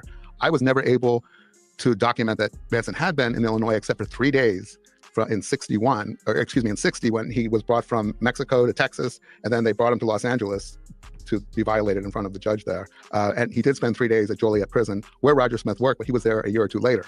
So that was one of the many frustrating moments where everything made sense, except for one very important hole, which was, well, they weren't there at the same time, at least as far as the official record shows. So if Smith was a part of these experiments, and if Smith was also his parole officer and did know him before he did the 7 years before he got out, which is when it's speculated that Manson was possibly experimented on, and Smith might have been aware of the entire process of it and was supervising him upon his release. Yeah.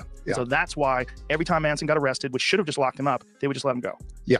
And Smith, to give you a little background on Smith, as he told me, he called himself, he goes, I was a rock rib Republican from the Midwest, and I came out, he went to Berkeley, to the School of Criminology to become a criminologist, I think in 65 or 66. He was getting his master's and his PhD, and his special area of study was in the beginning, gangs, collective behavior and violence, and then how drugs would make some of these gangs that he had people he was working with students infiltrate to get information. Yeah, this was in Oakland in the ghettos in like 65, 66 when the Panthers were forming. Then in late 66, he decided to become a federal parole officer while he was still writing his dissertation. And he got assigned to something called the San Francisco Project, which was an experimental program run by the federal government to see how different numbers of parole clients, caseloads per parole officer were, it was about recidivism. So if you had, the lowest load was 20 clients, the largest was like 50 or 60. Were you able to you would think that 50 or 60 is going to be a lot more difficult, but it always wasn't. So Smith joined that program where he's supposed to be paying much more attention and care to his clients because it's part of a special program called the San Francisco Project. And in fact, he was seeing Manson more than he was even officially supposed to. Things, it gets even crazier. After 68, he stopped being his parole officer. He was actually removed, and he said it was voluntarily so he could focus more on his drugs and violence research at the clinic. Manson's 3 or 4 women followers got arrested in Mendocino. They had lured a couple young boys into a house, given them LSD. Manson had sent them up to Mendocino to recruit people for the family. The 4 women were arrested. One of them, Mary Bruner, had the first baby with Manson in the group. And Roger Smith and his wife, Carol, went up to Mendocino and petitioned the court to take foster custody of the child until until her case was resolved. So they were the foster parents of Manson's son. I mean, everything was irregular about this. That case is pretty interesting. So Mary Bruner and Susan Atkins, 2 women who actually killed for Manson in 1969, were convicted of contributing to the delinquency of minors, illegal drug possession, and without a trial, they pled out.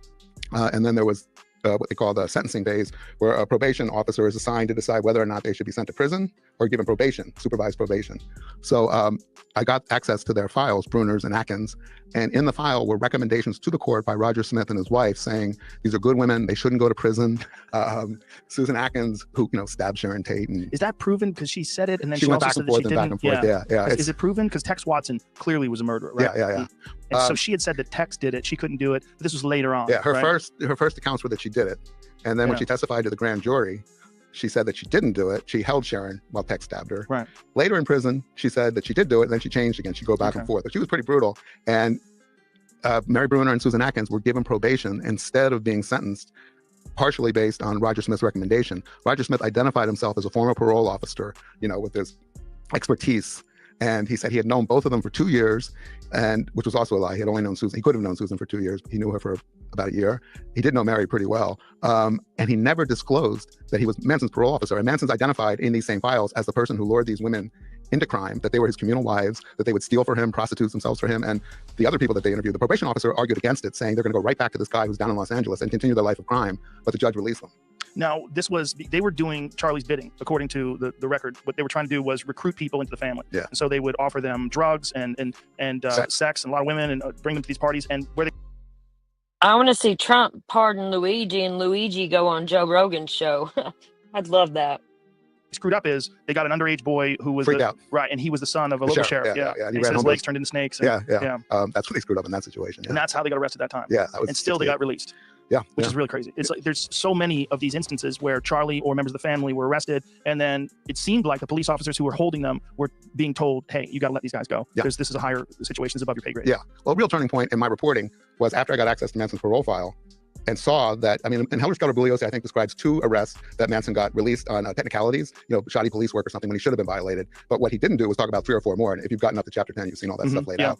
So when I got this record, a pretty substantial record, I took it to someone named Louis Wachneck, who was a retired judge and a retired district attorney from the Valley out around here, Van Nuys, because I needed somebody with the expertise and the knowledge of how things work. Because you have to look at everything in context. Things work differently today than they did in 2009 or 2000 when I interviewed him, but he was there in 69 in the DA's office. I brought the documents to him, and we laid them all out on his kitchen table, and he's looking at them. And the poor guy was very sick with cancer, and he talked like this, but I had the recorder going, and he's looking at all the documents, and he's seeing this pattern of catch, release, and he's going, chicken shit, this is all chicken shit.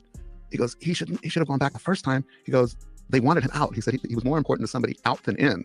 He goes, you've got to find out who it was. And I go, well, how do I do that? And he goes, you're not gonna be able to. He's an informant. I go, but what should I look at? He goes, well, he was working either for local law enforcement, the federal government, the FBI, but somebody wanted him out there doing whatever he was doing. So that was important.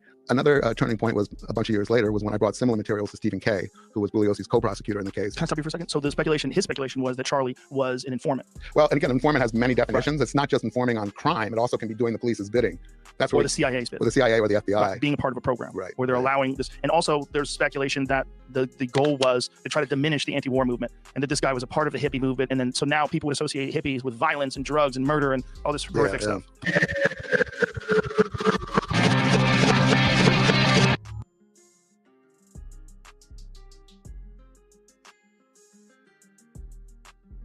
I know, wouldn't that be awesome?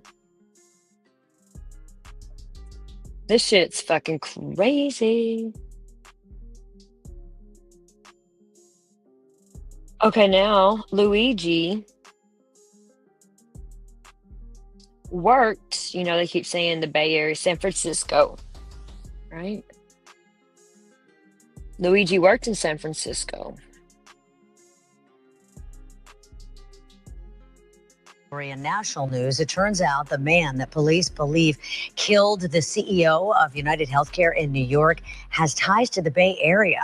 The manhunt, as we reported here live on the Crown 4 Morning News, ended yesterday morning in Altoona, Pennsylvania at a McDonald's when somebody thought that they recognized him from a media report. 26-year-old Luigi Mangione was then arrested after the McDonald's employees called 911 and police got there.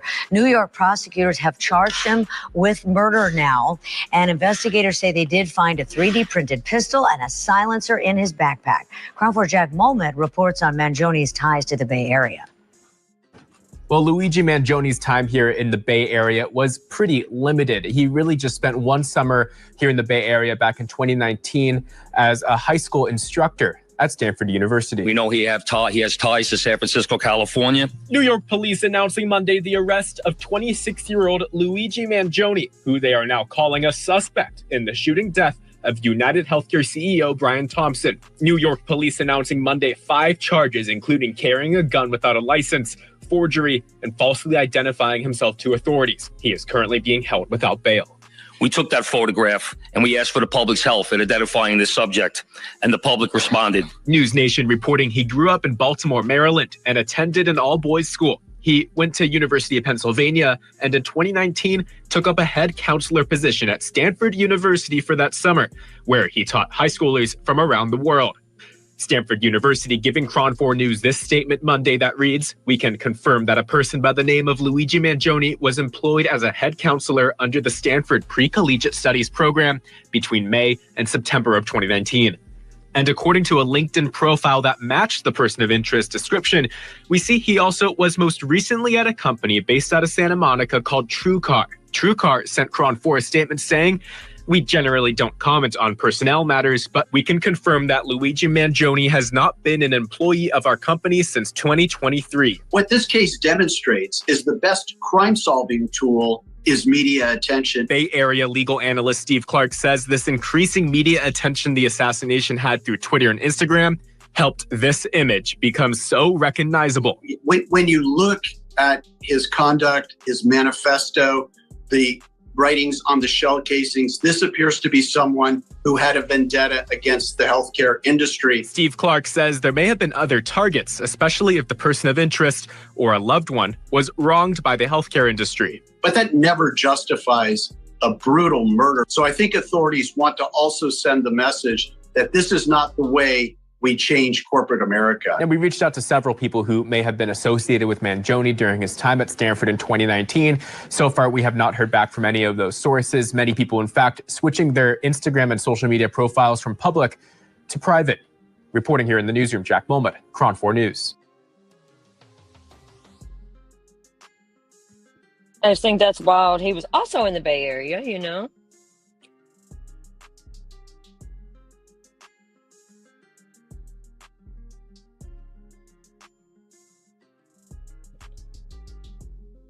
Never, Megs, you're a mess. I love you.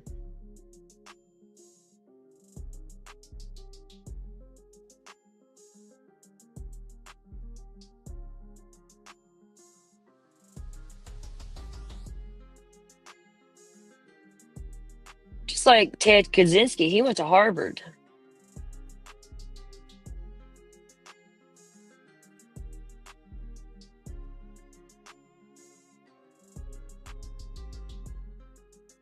Let's see here.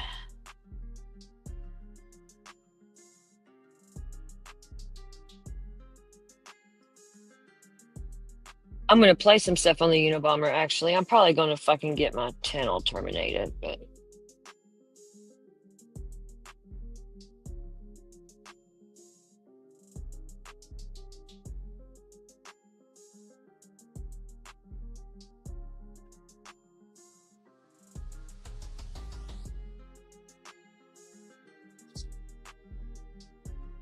Didn't release the manifesto for who, Megs?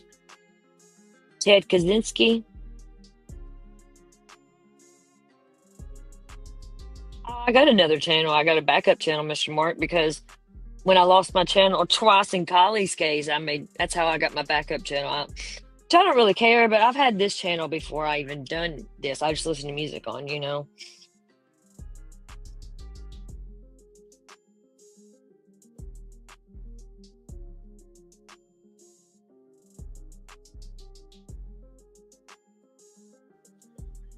Yeah, people lost their channels, got demonetized and everything over this case.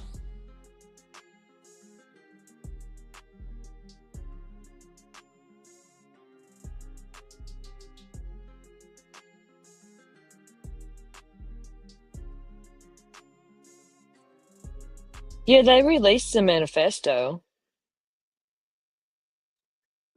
Only be careful typing that in chat, Mr. Mark. You'll get me in trouble. My husband watches orca videos. Oh, I love that. That's so sweet.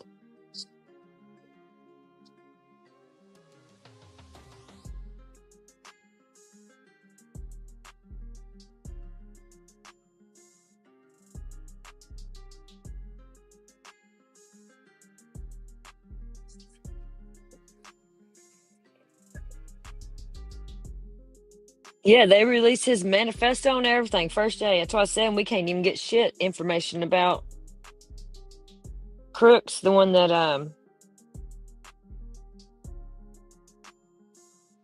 tried to shoot Trump. He wanted to freewheel y'all. All right, let's watch some stuff on the Unabomber here. Which I'm kind of dumb to Ted Kaczynski. I don't know much about it either, but I've been watching and I'm learning, and yeah.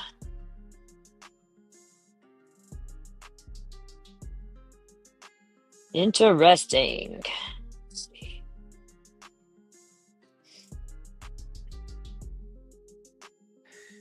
But can we talk about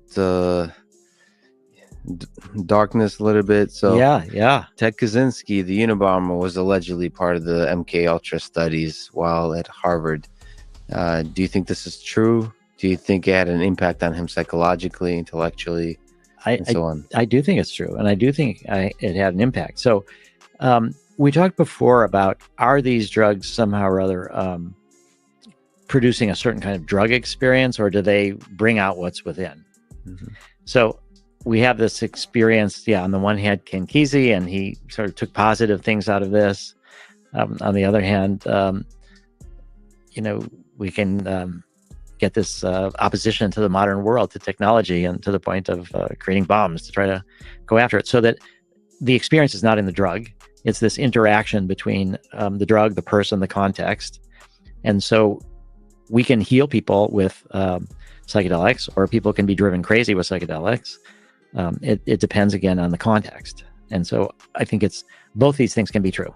And I think it was really good that you kind of highlighted this, that there is this polarities, and that it's not in the drug, it's in the other factors, and it's who they were beforehand, and then how you use that experience. So all that's to say is, if we put LSD in the water and everybody were going to get it, it doesn't mean that all of a sudden everybody's going to have a mystical experience, and then that's all we need to do, and humanity is spiritualized, or end war and all of this. It's not about the drug.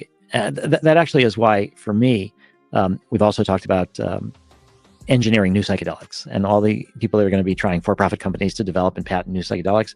For me, the most important challenge is new cultural contexts that can create legality, safety, support for the existing psychedelics that we already have. I mean, we have so much incredible tools in these existing psychedelics that it's more about creating context for them to be used in safe medical or personal growth, or recreational, even with harm reduction, all these different ways. That's more important to me than finding some new molecule that's somewhat similar or somewhat different, but it can be patented. So it's the social context. So I do believe that Ted Kaczynski was part of MK Ultra, and I think it affected him in a negative way. And that's a cautionary tale, that it's not in the drug, it's in the context. The context, the person, still, it feels like if viewed from a therapy perspective, perhaps there was a way to use psychedelics to help Ted Kaczynski find a path out of the darkness. I think so. And I think that this is where I think MDMA comes in a way that MDMA is, he felt very isolated and very much out of society in some ways.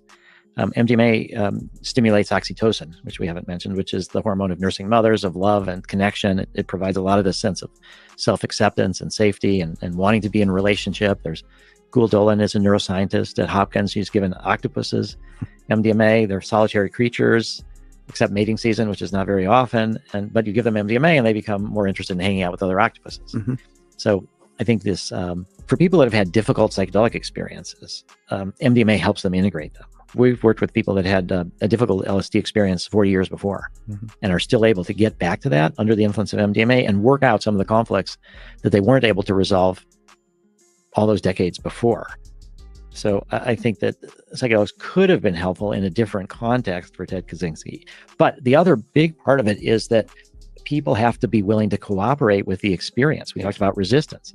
So people can resist these things. It's, the saying is you can bring a horse to water, but you can't make him drink. Yeah. This is about how people have to be willing to go to these spaces. So one of the essence of our therapeutic approach is that we help people to heal themselves, that we are not giving them the healing. It's a flip on the power dynamics that existed, you would say in the 50s and 60s. My dad was a doctor and the doctors were gods and, whatever they said was right. And, we no longer, of course, believe that. But for a while, psychoanalysis with Freud, that they gave the interpretation to the patient. The patient couldn't help themselves, but they would do the free associations, and the psychoanalyst would see these conflicts and would be the one that does the healing, would give this interpretation, and that would open things up. So I think it's this idea of empowering people to heal themselves.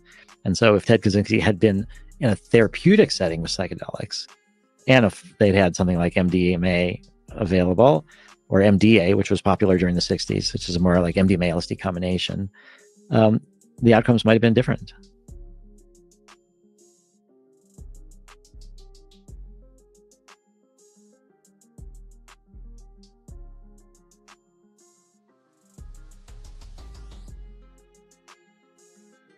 Well, that didn't say much, did it? Thank you, Max. Okay, now we're going to listen. Y'all bored yet?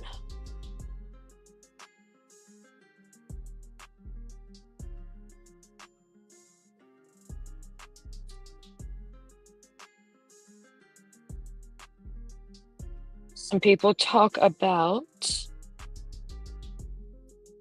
how Luigi might be connected to the MK Ultra, which is what I think happened or is happening. Of his outburst outside the Pennsylvania courthouse. If you have that, let me just read this while you're looking for it.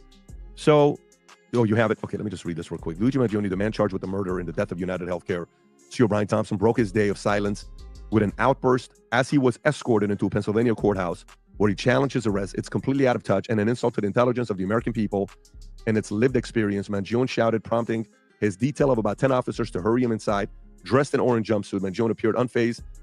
Luigi Mangione, the man charged with the murder and the death of United Healthcare CEO Brian Thompson, broke his day of silence with an outburst as he was escorted into a Pennsylvania courthouse where he challenged his arrest. It's completely out of touch and an insult to the intelligence of the American people and its lived experience. Mangione shouted, prompting his detail of about 10 officers to hurry him inside. Dressed in orange jumpsuit, Mangione appeared unfazed. He was seen whispering with his attorney, Thomas Dickey, great last name, glancing at reporters and mumbling to himself at the Blair County Court hearing around 2 p.m. Prosecutors say he has $8,000 in U.S. cash and $2,000 in foreign cash, masks, a passport on him, in addition to a ghost gun and a silencer resembling the weapon killed to kill Thompson when he was apprehended by police in Altoona on Monday. Go ahead, Rob. Down. Completely out of touch and an insult to intelligence of the American people and lived experience. Complete insult to the intelligence of humankind. To the American people. Can you play it again on what he says? Did you catch what he said, Rob, or no? Insult to the Go a intelligence little of bit the back. American people. Yep. And why they won't let him say nothing? Like, he could Here we talk. go, Megs. Completely out of touch. Out of touch. And an insult to the intelligence of the American people and lived experience. Okay, it's really Insult three to things. Okay, out of touch. There's a new one. Let's listen to that again. There's so many things that it could be. It sounds like. Complete insult to the intelligence of humankind. To the American people. Can you play it again on what he says? Did you catch what he said, Rob, or no? Insult to the Go a little intelligence of bit the back. American people. Yep. And why won't they, they won't let him say nothing? Like, he can talk. Completely out of touch. Out of touch. And insult to the intelligence of the American people and lived experience.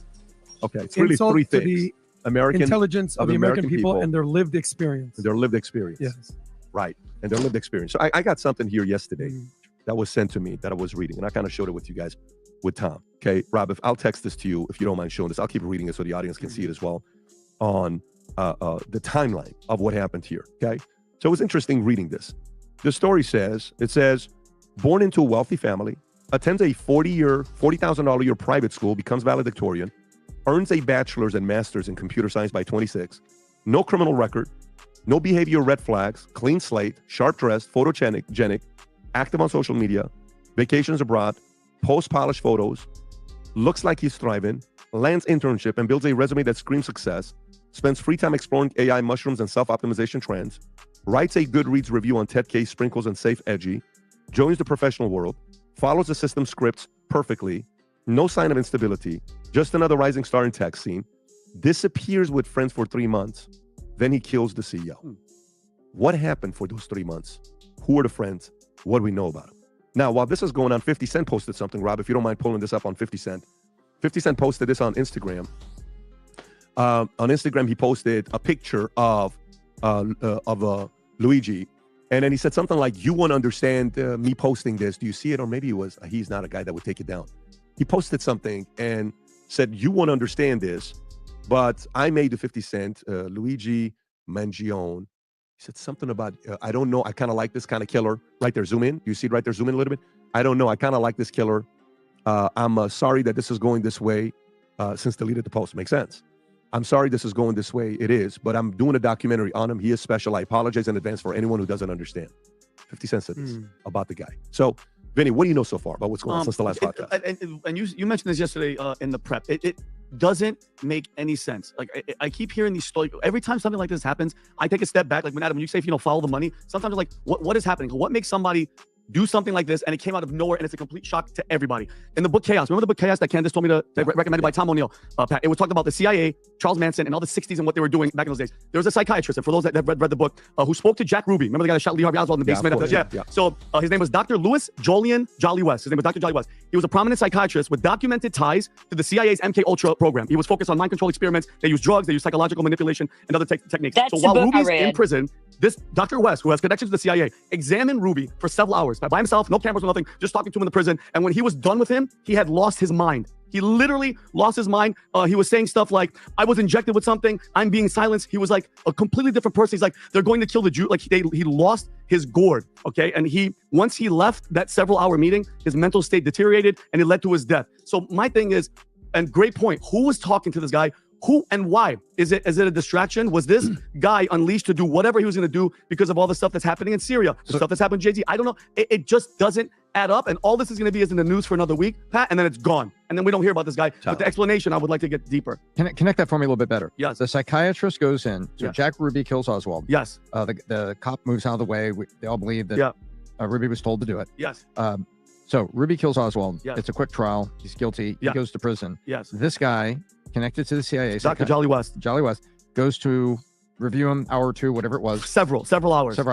And you're saying when that guy leaves the prison, he was bonkers. Lost his mind. Okay. And he said he was injected with something while he was there. He said he was injected and he was trying to be silenced, and then he literally lost his mind. Okay, now take that back now to this guy. Yes. While he was for these 3 months that he was gone, who got to him? Who spoke with him? Who radicalized him? He's saying, could somebody have could somebody have taken him during those 90 days to shape his mindset to take do out this, and to do do something this. like this? Yep, I agree, and I'll tell you why. Okay. There was deep investigations. You can go look at the London subway bombings. What's that, 12 years ago now? Something like that? The London subway bombings. And you can go find out what they found out about the radical Muslim clerics. And people said, 20 years ago now. It's now 20 years ago, 2005. That people said, yes, I'm a Muslim, but we're peaceful Muslims. This is what we care about. But my son was with these clerics, and it didn't take long.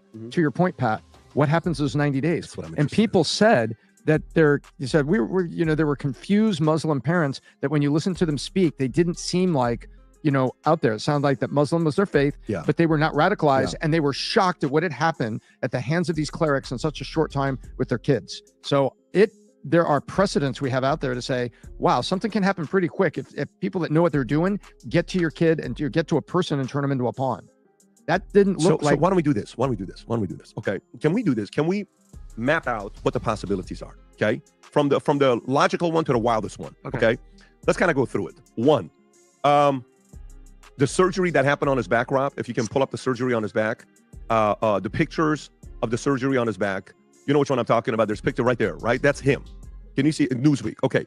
So did Luigi Mangione's back pain surgery go wrong? Click on the story. Let's see what that is. Go wrong. What we know about this story. All right. Zoom in a little bit. So let's read this. Mangione was 6.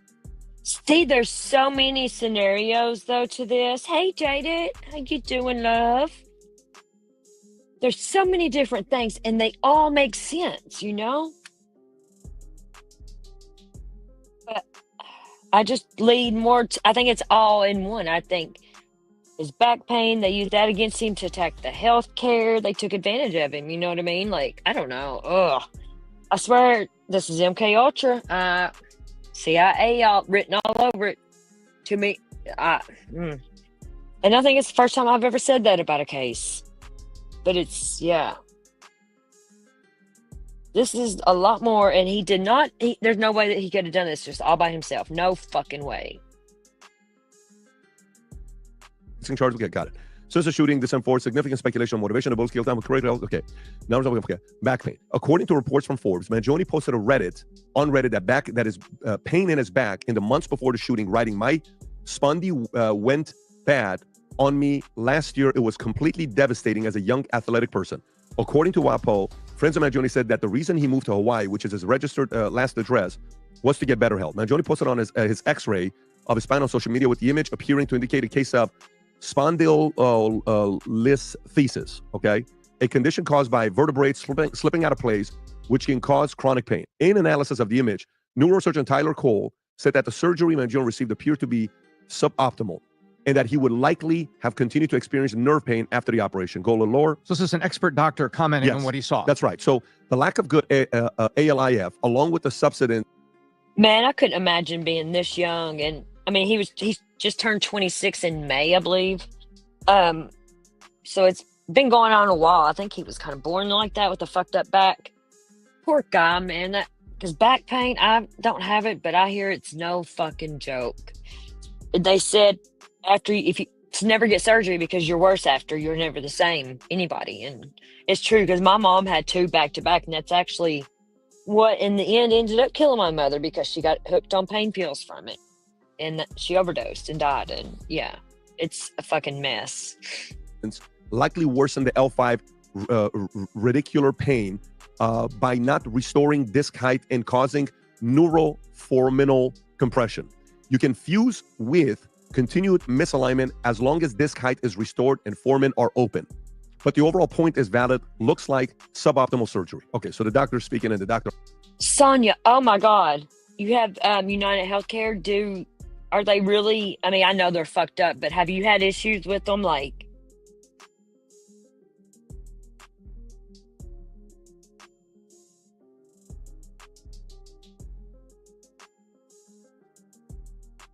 yeah, I don't have it, Jaded, but I watched my mother suffer. She had 2 surgeries within 2 years, and that's what got her hooked on pain pills. Well, that's good, Sonia. I'm glad you haven't. I used to go through Blue Cross and Blue Shield, and they're not much better, but they all fucking suck.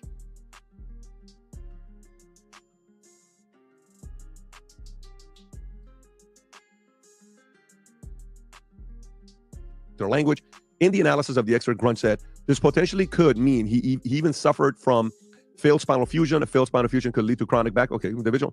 Okay, very aware of this. I totally understand this part. I take care of these kinds of patients all the time, and it is constant battle with insurance company trying to get patients what they need to help them deal with their pain. Okay, so simple. Hey, man, you did the surgery. My pain is worse. You and I, we talk about this all the time, right? Yep. And you go to the doctor. There's 3 things we can do. We can do surgery. No, you can do the PRP. All right, whatever. You can do the steroids, or you can do the stem cell. Here's one thing you can do: stem cell out of your joint, the bone that puts it, the marrow, and that's the high quality. We can improve it. All right. I don't recommend. We can burn the nerve. That's what they so want to the do pain with me go away, now. right? Yeah. We burn the nerve, and it kind of alleviates some of the pain every year, and then maybe you'll burn it again and burn it again, burn it again. But almost everybody you talk to is, don't do a surgery on your back. Period. 90% of people say, if you don't have to do, don't do it. All right, is that a reason to kill somebody? Maybe. Let's set that aside. One, speculation.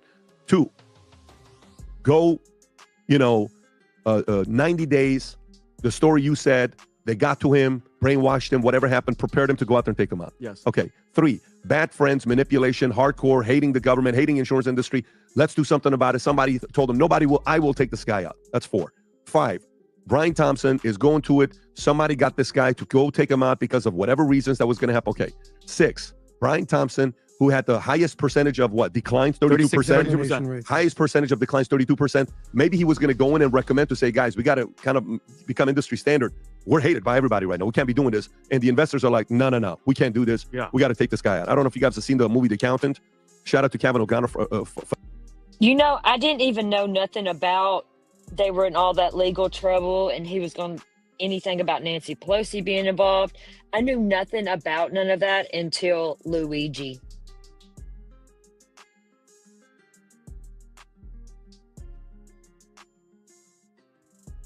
Speak because they're talking about it here, if they were going I don't think they were going to fix it, but I have a little bitty clip. I'm going to stop right here that I downloaded earlier to play because I did pay to upgrade my StreamYard so I could play stuff because that free one sucks ass.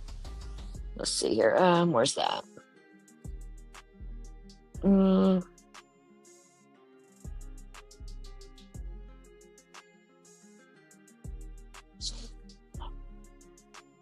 Nancy, she's crazy as a bed bug, that one. Now, she's a nut job. Listen, she started over with nothing.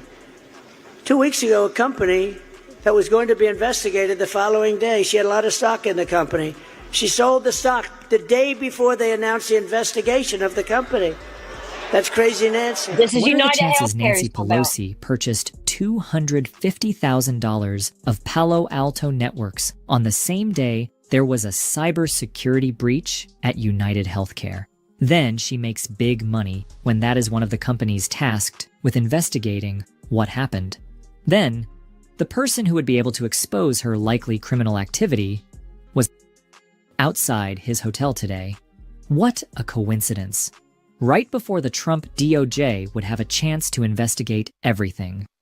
You've probably seen the police cut up version of this video. Here's the full clip taken directly from the computer screen of the security camera as you watch him walking off slowly. Nancy Pelosi is who I believe is responsible for this. That's a massive statement. In this video, I'm going to attempt to prove it, or at least provide as much evidence as possible. As we take another look here, this video is in real time. The first one I just showed you, I had slowed down for the purposes of the intro, but in this real-time footage, you can see how slowly he is going. That is not normal. Why would someone be walking slowly after doing that, especially someone like Brian, someone who has a very high net worth? Of course, you're going to want to run as fast as possible and get away. Not only that, he then went on a bike and disappeared into the park. It seems very professional, yet unprofessional at the same time. Weird. Unless, of course, there's something more to this story. Why would someone want to do that? Well, take a look at this. On February 21st, 2024, United Health discovered a cybersecurity breach. On the same day, Nancy Pelosi made her second purchase of call options in Palo Alto Networks, a cybersecurity company that was later chosen, what a coincidence, to investigate their breach. United Healthcare CEO by a masked individual today in the middle of a federal investigation led by the U.S. Department of Justice. What a coincidence, right? There's a hearing that was coming up. He is going to testify in that hearing. And of course, now he's literally the fall guy. He has a family, a wife, people who love him, and yet here we are. Here's a picture, by the way, of the individual, a little bit more zoomed in. If you do know this person, have any clues, any tips, very important. The nose stands out to me. It's a little bit weird, but we're going to continue to investigate this and look into it, as I believe Nancy Pelosi, potentially, and this sounds crazy, but bear with me here. So let me get this straight. Luigi... Interesting, huh? And Luigi's family has deep, way back ties with the Pelosi family. They're all from Baltimore. Okay, let's continue with this. Phenomenal director. The accountant, remember that investigation he did, that he found that was happening. They're like, wait a minute, you got to get the hell out of here. You're getting a little bit too deep into this stuff. I mean, what else could it be outside of that, Tom? Vinny, what else could it be outside of that? I'm trying to rack my brain because I was thinking maybe somebody in his family got screwed over by the thing. But that's not the case. We read yesterday, family, third Tuesday. Family's a very, very well-off family. 37 grandkids. He's one of the 37 grandkids. The rest of them are doing apparently fine. And he's the guy that kills the CEO. And that's where you have to ask yourself a question. Because when we talk about MK Ultra, you talk about the CIA, people want to just brush you off. From the 50s to the 70s, they were doing this stuff. Verbal manipulation, LSD, drugs. And think about it. It's 2024. You know how advanced they have to have gotten? I don't know the actual motive. Is it to distract us? Is it because they wanted to actually take this guy out? It doesn't take that long. If it took Jolly West, and this is documented, this psychiatrist worked with the CIA imagine that was for a couple hours at Ruby. If you have 3 months with this guy, easy money. Just the way he did it, guys. Tom, I'm an expert marksman and two guns. Okay, if I had a gun and you shoot all the time, why are you stopping, sitting while he's walking away, a moving target, and you're doing this? A real shooter, you just walk up, bow, one shot behind the head, and you walk away. This was just boom, like a robot. It doesn't match. It doesn't make sense. Where are you going with that? Doesn't match as in like the shooting, the killing. He's not a shooter. So it's not a pro hit. Yeah. Exactly. It's not a pro hit. Did you see the other picture? The picture with the eyebrows. They don't match. The eyebrows don't match. They don't match. Have you seen that one, Rob? Luigi Mangione. You type in eyebrows, and everybody's talking about not that one. It's the other one right there. No, there's one that's a better one that shows the eyebrows just don't match. You know, one eyebrow. The eyebrows were more divided in that picture. Yeah. Well, I don't know if it's that one or not. Anyways, can I ask you a question? Yeah. Do you think is he going to be able to talk? Are we going to hear him? Are we going to be able to hear why and what? Is he going to be on one of those interviews where we could sit with him? You really think so? I'm very intrigued to find out who's going to talk to this guy. That's it right there. Like, he has some bushy eyebrows. That's before. That's when the shooting happened. And all of a sudden he's grown. He looks Middle Eastern from there. But I don't know. I don't see us talking to this guy. Adam, what do you think? This is a very disturbing situation, because let's just start some facts and then some opinions. And I want to give you some quick headlines. Allegedly, and we're going to use that word very lightly, this guy just murdered this guy in cold blood from behind, 6 a.m, silencer, gun, boom, dead. So my question is, why are so many people sympathetic to this guy? Specifically on the left, why do so many people on the left treat this guy as a hero? I'm in a group chat with a bunch of my buddies. They're like, he did the right thing. They needed to do this. I said, he needed to cold-blooded murder the CEO of this company? Here's this guy, Brian Thompson, came from a middle-class family, worked his way up, became CEO of a massive company. We all understand what that. But then you read some of the headlines, and what I'm trying to do is unpack why people feel a certain way about this, right? So the alleged killer has ill will toward corporate America. We understand that. Corporate profits. United Healthcare, double what the industry average of declination rates was.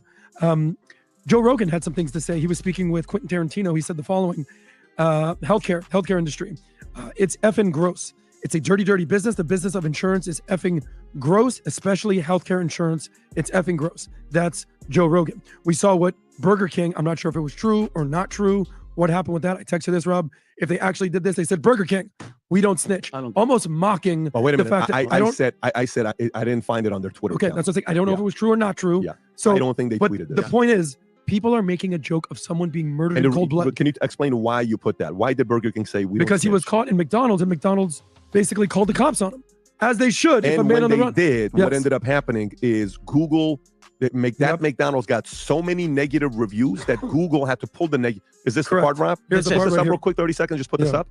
The McDonald's where he was spotted. It's called review bombing. Negative, even one-star reviews have flooded the restaurant's Google and Yelp pages, forcing the two companies to remove the comments. Some of them had terms like rats and snitches. And even before Mangione was identified, legions of online... It's disgusting to the point where people are just mocking murder. So in New York, New Yorkers celebrate the assassination of United Healthcare CEO with a look-alike contest. This is the winner right here. The winner, you know how much money the winner won from doing this? From doing a look-alike contest from the murder, you know how much This money they shit's won? A wild. whopping, It's kinda ready? funny. $50. They held a controversial shooter look-alike contest in Washington State Park, mocking the assassination of United Healthcare CEO Brian Thompson. So there we go. And then you had the girl Taylor Bro, I Lorenzo. don't care about nobody else's saying I family, felt so joy fuck him. about this. Guys, this guy Said was what I murdered in said. cold What's the blood. professor, Rob? Pull up the professor. Yeah, the professor. Here we go. There's a been professor of Columbia. This is her? Penn. Oh, no, was it Penn? Play this clip, Rob. So I can't play it. She has music in the background, but this is the clip. I've never been prouder to be a professor at the University of Pennsylvania. Okay, Penn, here it is. Blue hair. No, here it is right here. Julia Alexievna faced backlash after celebrating Luigi Mangione, celebrating him. She is a socialist and an anti-fascist on TikTok, including where she wrote, "I've never been prouder to be a professor at the University of Pennsylvania," accompanied by the song, "Do You Hear the People Sing?" She reportedly called Mangione the icon we all need and What deserve. a disgusting, like Absolutely unbelievable. Like what the hell are you? Bro, yet again, the left is showing their freaking true colors, man. It's unbelievable. It's Then again, unbelievable. my I got my a dark interest is sense of understanding humor, why so so many people are treating this guy like a hero. Well, what You people saw though? what he This wrote. isn't new. You saw what he wrote Alright. on the bullets. It was deny, defend, He's depose. a hero. The number one Guys, cause this for is not bankruptcy new. in America are medical bills. He is a hero, in my opinion. He exposed something huge. The whole world is watching. Literally. He's a hero. Look how many lives I hope that he has saved, just in the medical health stuff with this.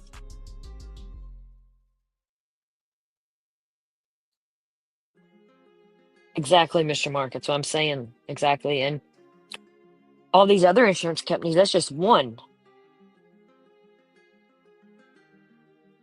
And United Healthcare is the number one company for the most denied claims at 32%. They deny 32% of their people. And the average percentage is 16. United Healthcare is the number one, the top of the list.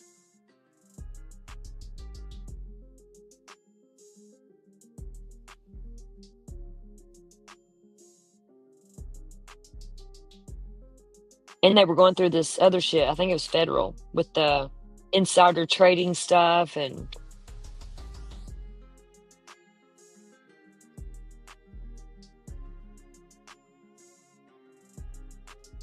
Brian Thompson made $8 million a year or something like that. Yeah. Crazy. Why the people he's taking money from can barely afford to live. Fuck that dude. For real. I said what I said. Fuck that dude. There's something going on here, and not that I'm condoning First this of all, whatsoever, first of all, but it is we- helping we've create a done- conversation. We've done so many episodes on hospitals ripping people off per night that they're staying there.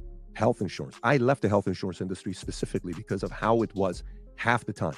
Like every single time you wanted to use something for the services, well, this is going to be this. Well, I don't know about this. And well, I don't know about this. Well, I don't know about this. And then you watch John Q. And John Q was a movie where it's like, dude, like this is a little out of control. And then you see the number of declines. Like the reason why I like life insurance, you know what life insurance does? Like you have a 2-year incontestability clause, Yeah, right? That the they came up CNS with. period, Yeah, which contestability, means, of guess what? course. If I buy life insurance and I don't tell you have AIDS and, all of a sudden you die in 6 months and it's like, oh, $2 million. Damn, Mr. Mark. Speaking of that, the day that this happened, the murder, Blue Cross and Blue Shield had made changes to their something about the anesthesia. They were going to give, because people were waking up in the middle of surgeries and shit because they're not giving them enough anesthesia. Well, the day that this happened, Blue Cross and Blue Shield reversed that so people could get anesthesia and stuff. So at least Luigi done something good there, I mean, come on, look. That's a start. That was made public about what Blue Cross and Blue Shield done. And they're a big corporation too. Not as dirty as these motherfuckers, but they're all dirty. Exactly, especially our veterans, and you know what I mean, Jada? It's fucking horrible. In the VA hospital and all that, and that's just a whole fucking mess too. They treat our veterans like complete fucking trash while they house and give everything to all these fucking illegals, and then you got these elites, and oh my God, it's so frustrating, and that's why it's led to where we are right now with this. It's exactly why Brian lost his life, and I don't have any remorse. I can't help it. I said what I said, and he don't care about all the families he's killed. He just didn't pull the trigger,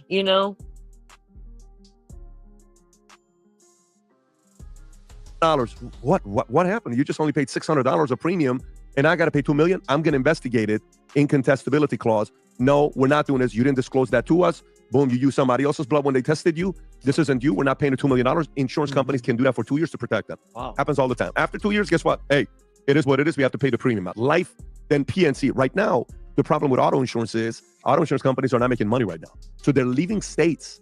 I remember. Like property and casualty companies are leaving states like Florida, and they're leaving states like California, and they're leaving states where there's a lot of theft with cars being stolen. New York, some of the like, it's just not profitable to be there, right? Health insurance, man, those guys are freaking, on big pharma, what they do with a medicine that you can sell for $5, they sell it for $2,000 because they can. There's a lot of that going on, and that's the part that you're hoping Bobby and some of these guys do something about. But at what cost? To celebrate killing a CEO? I don't play that. No, you got to be careful with that, Tom. There's a couple of things going on here. So let's just for one moment, step away from the fact that it was health insurance industry and all the gooey grime and disgust that we're talking about. Let's just look at the celebration over the killer. There is underlying a war going on in this country with socialist Marxists that literally want capitalist conservatives dead. I'll prove it to you. Do you remember the Boston bombing? The two brothers, Sarnov, I think it was Sarnov. He ended up on the cover of Rolling Stone. Yeah, Rolling Stone. He's on the cover of Rolling Stone as the hot terrorism being glamorized. Ridiculous. Let's remember what happened there. That a week prior, he ran over his brother, killing him in the police chase. Do you remember that? Yeah. He ran over his brother. Yeah, of course. Who the two of them that had made the Pressure cooker. the pressure cooker crockpot bombs with nails and everything in there designed to go 10 off years like ago, a 11 grenade. years ago, right, Tom? More than that, isn't it? I want to say it was 2013. 2013. Yeah, okay, there it was. So remember the romantic moment they had with him. It's the same. Forget about healthcare just for a second. It's the same romantic response from certain members of the left, socialist Marxists, that like it when they think of these guys as freedom fighters. They think of these guys as soldiers in their cause. Don't mistake that. Yeah. That's why they're like, I've never been prouder. Oh, this guy. And so I don't know what 50 Cent is saying and what he's meaning or what he's not meaning, but there's a lot of voices go out there like, oh, this is Joy from a reporter who's clearly a socialist Marxist. She absolutely is. She hates capitalism. She hates Trump. She hates all that it stands for. She's there. There is a romantic love when one of their guys breaks through because it's simple. They think he's a soldier. And I think it's such a great point because the Boston bomber, how they romanticize this guy, put him on the cover. There's a direct line from this guy, an actual terrorist who killed Americans in the Boston bombing, right to the Gays for Gaza Brigade, basically celebrating Hamas terrorists killing innocent people. There's something going on. Yeah, Mr. Mark, a lot of people have different opinions, on this and stuff, but this just gets interesting,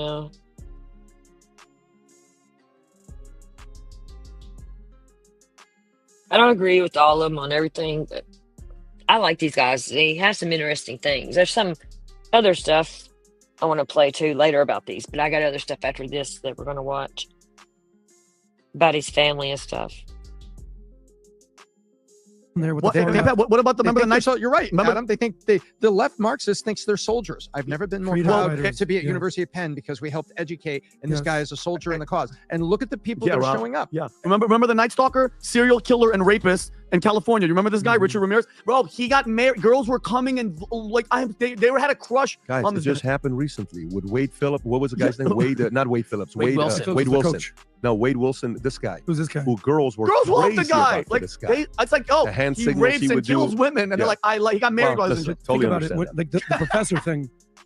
Neil deGrasse Tyson. I'm not bringing him into this, but when you built nothing, and you're just all you do, those that can't do teach, and you're just in school and you're getting educated and you're in these Marxist universities. I agree You've never built a company. You have no employees.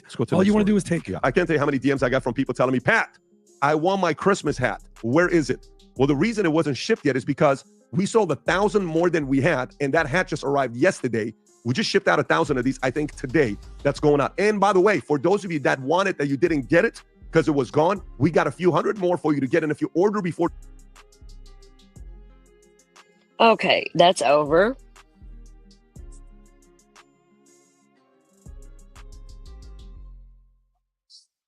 Yeah, Jada, yes.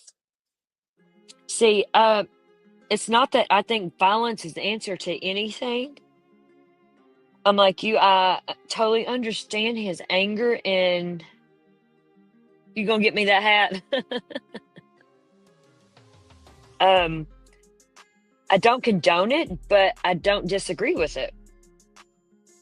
Because, like I said earlier, we have tried the peaceful protest, the legal way, and everything for centuries. Nothing got done. Sometimes you got to fight violence with violence. And I used to not agree with that. And this case has really opened my eyes to a lot of stuff. Like, sometimes violence has to be necessary. Like, we have wars. We have to go fight wars, you know?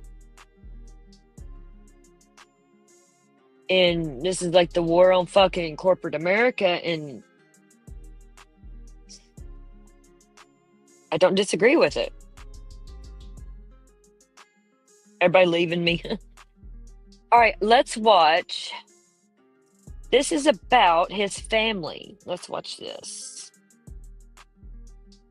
Get some history on his family.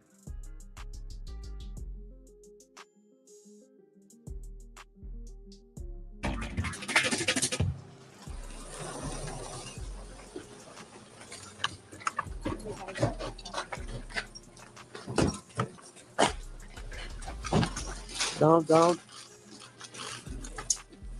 Luigi, it's completely out of touch. And the insult to the intelligence of the American people, it's not experience.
I thought this one they talked in it.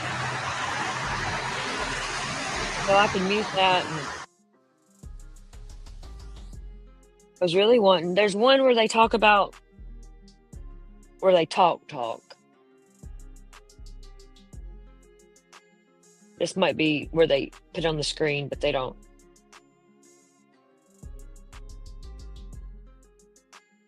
Talking about them being connected to the Pelosi's. But it's real, and it's kind of ironic that she was involved in the scandal. Nicholas Mangione. Nicholas is Luigi's middle name, so he's named after his grandfather.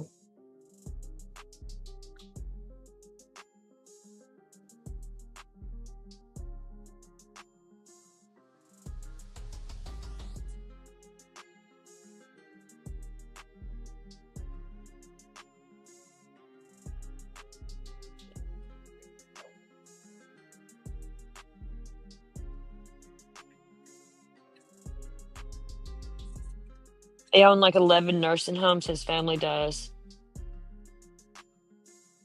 Radio stations, real estate, all kinds of shit.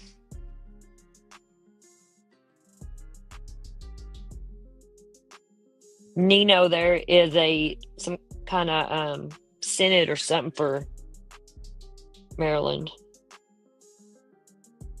You too, Moonflower. Thank you, love.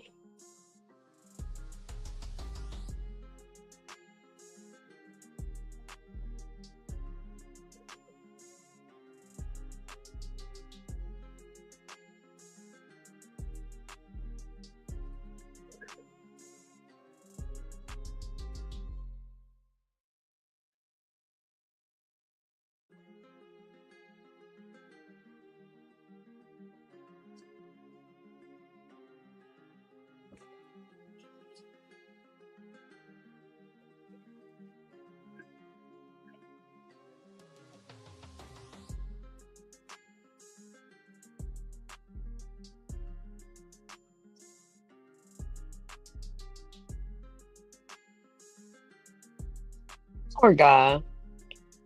Or kid. He's a kid to me. I don't know. He had his whole life ahead of him, man. He had it all, but he gave it up for the American people.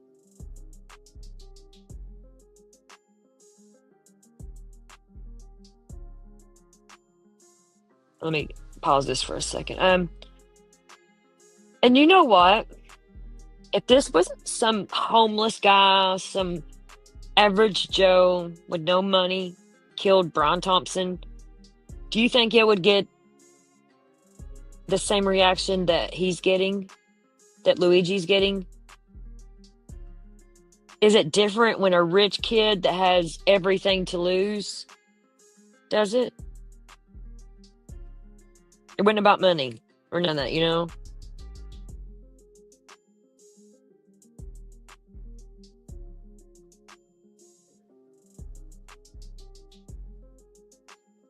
It's this rich kid gave it all up. He gave it a lot. He lost a lot.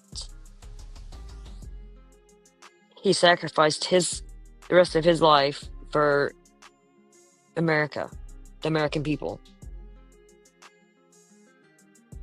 Exactly, Mr. Mark.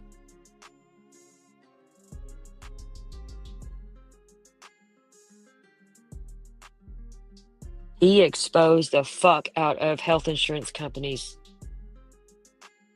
I had no idea this shit. I mean, I knew it was corrupt, you know, but not how. Man, making $8 million a year. And then stole millions, pretty much. That's why they were going through federal court and shit and all that with Nancy Pelosi. I think it was federal. Don't quote me on that. That's why he has fans or whatever I don't know what would we be? No, we fucking resonate, and we see what he done. The kid he had a great life, you know, spoiled.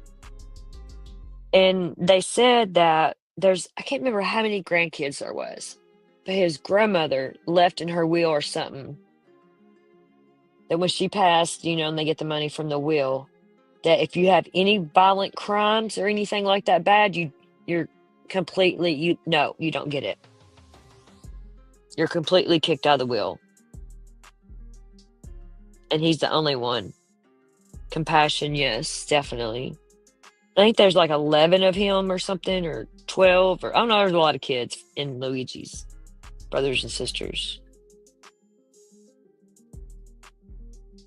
But there's a lot of like cousins and all that stuff too that was in that will with the grandmother. But if you had any violent crimes or whatever, you were banned from that will.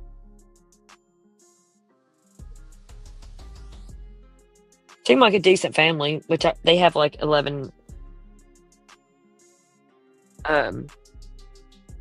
old folks homes, 30 grandkids. Yeah, there's a lot of them. It's a big family.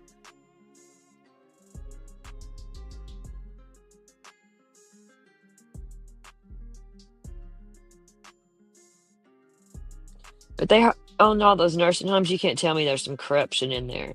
I watched something on a video, and like they branch them off in different names, so it's not like directly in their name, but they own 11 of them or something.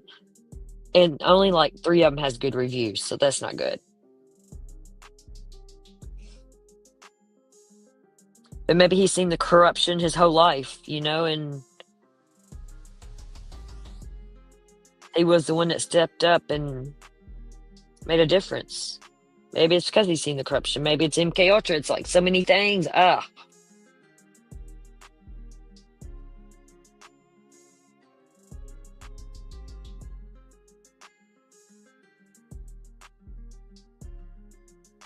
Nicholas and his grandfather started life in poverty.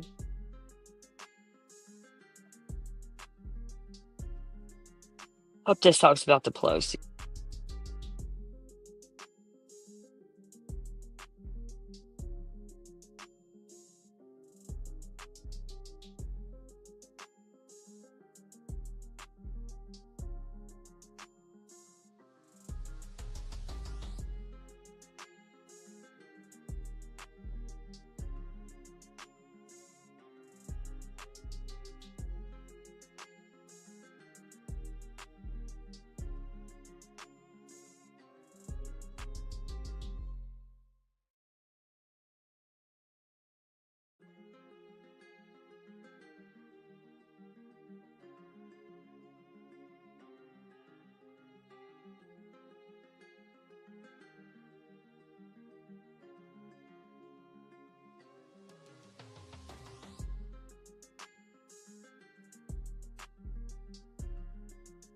Look at O'Brien there.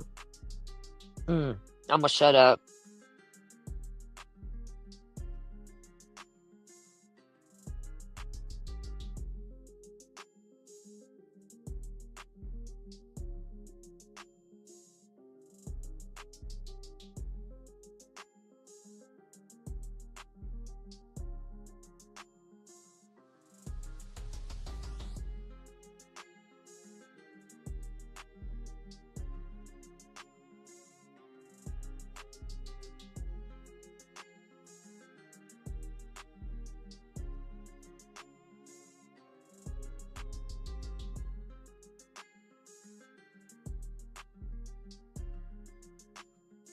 Yeah, I don't want to lose my channel.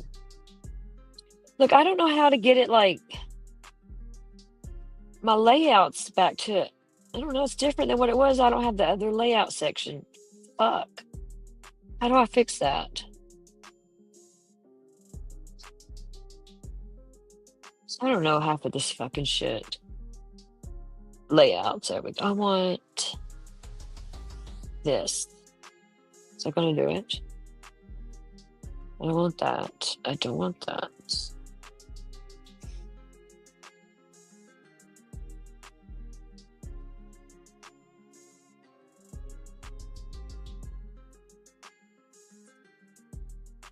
Let me see here. There we go. That's what I want. I still don't have the live chat because I'm on it on either. Look, I hadn't paid for StreamYard. I had it cut off ever since they changed the price, because it went up to like $44, $50, $44 something. I don't know, but I did pay for it today actually to get the good one, because you can't like add pictures and shit on the free one. It sucked. I couldn't have my backgrounds, and it went up to like $40 some. Fucking crazy, from 20 some. Hey, let's watch this about. Y'all still with me, or you want me to stop? Luigi's new lawyer. I haven't watched this that we're getting ready to watch, so we're gonna watch it together.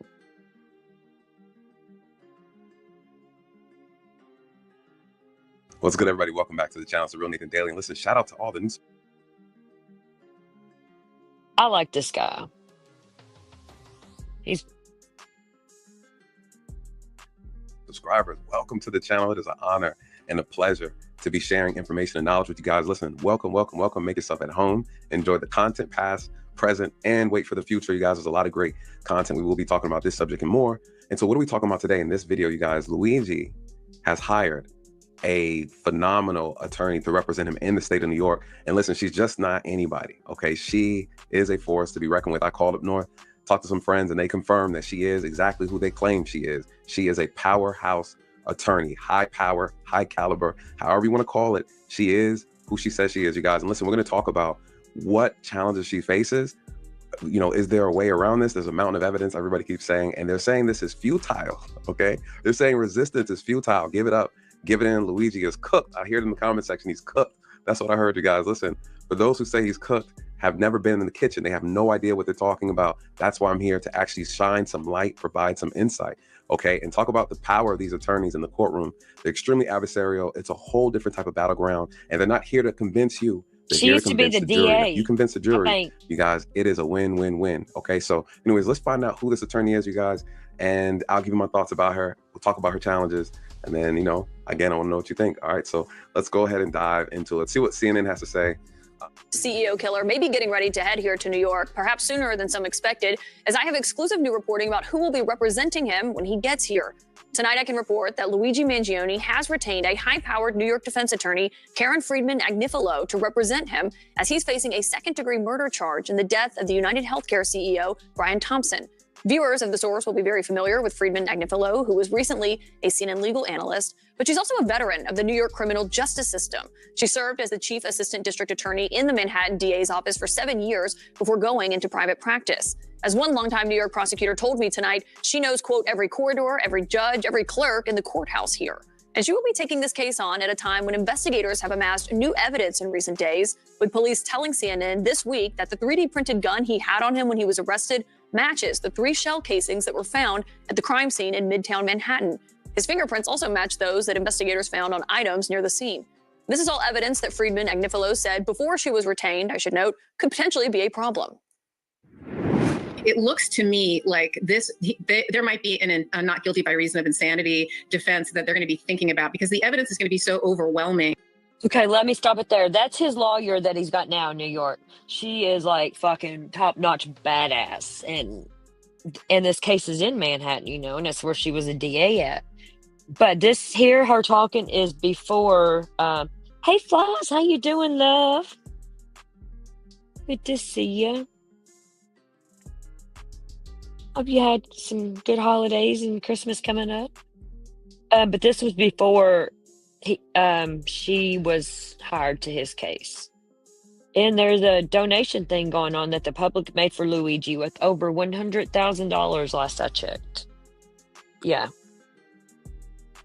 It's crazy, but good. But yeah, this is her before she took his case.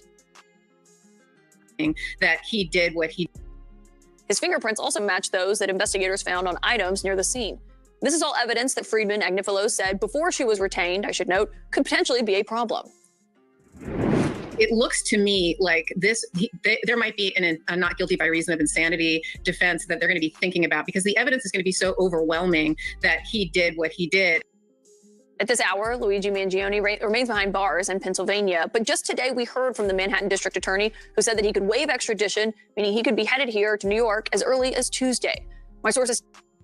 So let's stop there. That's pretty much the gist, okay? She's like this mystery attorney, right? Her name just got brought up over the weekend, and you know, a lot of people are trying to figure out, okay, what is she going to do? How is she going to handle this case? And even you saw her in that small little clip just now. Prior to her being actually hired and retained by Luigi, she made that statement saying that I don't know what they're going to do. There's a mountain of evidence that he's going to have to plead some type of insanity type of plea. Well, that's a bad look, I think, on her, because now how do you have to actually stand by those words, or you're going to walk them back, right? This is the problem when you go and you speculate a little too soon before seeing the evidence within itself, right? So people are speculating, right? We're doing it over here as well, because we only have access to so much information. So we speculate until the information comes out, but we keep an open mind. And so who is she? Okay, who is she? You guys saw, I wanted to do some digging just to kind of get background on her experience. And it's very interesting just seeing the relation, right? Believe it or not, she's a part of a very, very powerful law firm in New York. And not just her husband, okay? Funny enough, you guys, this is the Agnifilo Entrada. This is wild. Firm. This is wild. Properly. Please forgive me. Just crazy. Let's look at the lawyers, okay? Here are the attorneys. Mark I haven't watched Agnifilo, this, but I know her husband. Zach Entrada, Tinny Garagos, I think that's how you pronounce that. And then you have Karen Friedman Agnifilo. You guys, this is her husband, all right? So they're partners in the same firm. Not only that, okay? Tina Garagos. I wonder if she is the wife of the Garagos. What's his name? Mark Garagos? Is that him? What's his fucking name?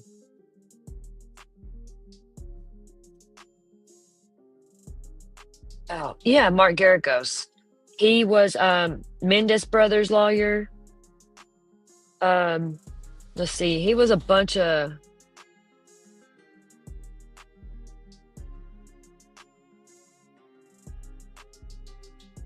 Oh, he was one of the lead lawyers in 2 groundbreaking federal class action lawsuits against New York Life Insurance and AXA for insurance policies issued in the early 20th century during the time of the American genocide of more than 1.5 million Armenians. I don't know if that's her husband or not, but I know Mark Garagos. I know the name. What else? There was another case, though. I know him from, not the Mendes brothers. Scott Peterson. That's it. That's what I was thinking. I wasn't sure. Was it Scott Peterson? Let's see here. Let me look at it. Because that's actually...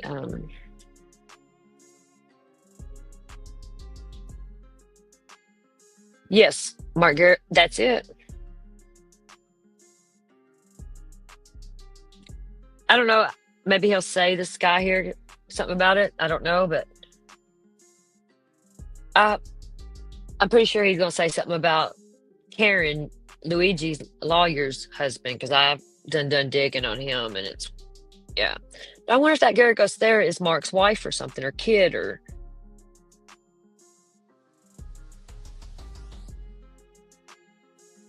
Her husband, Mark, is actually representing P. Diddy hell. and his case and his sex scandal, so no. forth and so on, and all of his criminal charges that he's dealing with the feds. Did you hear that?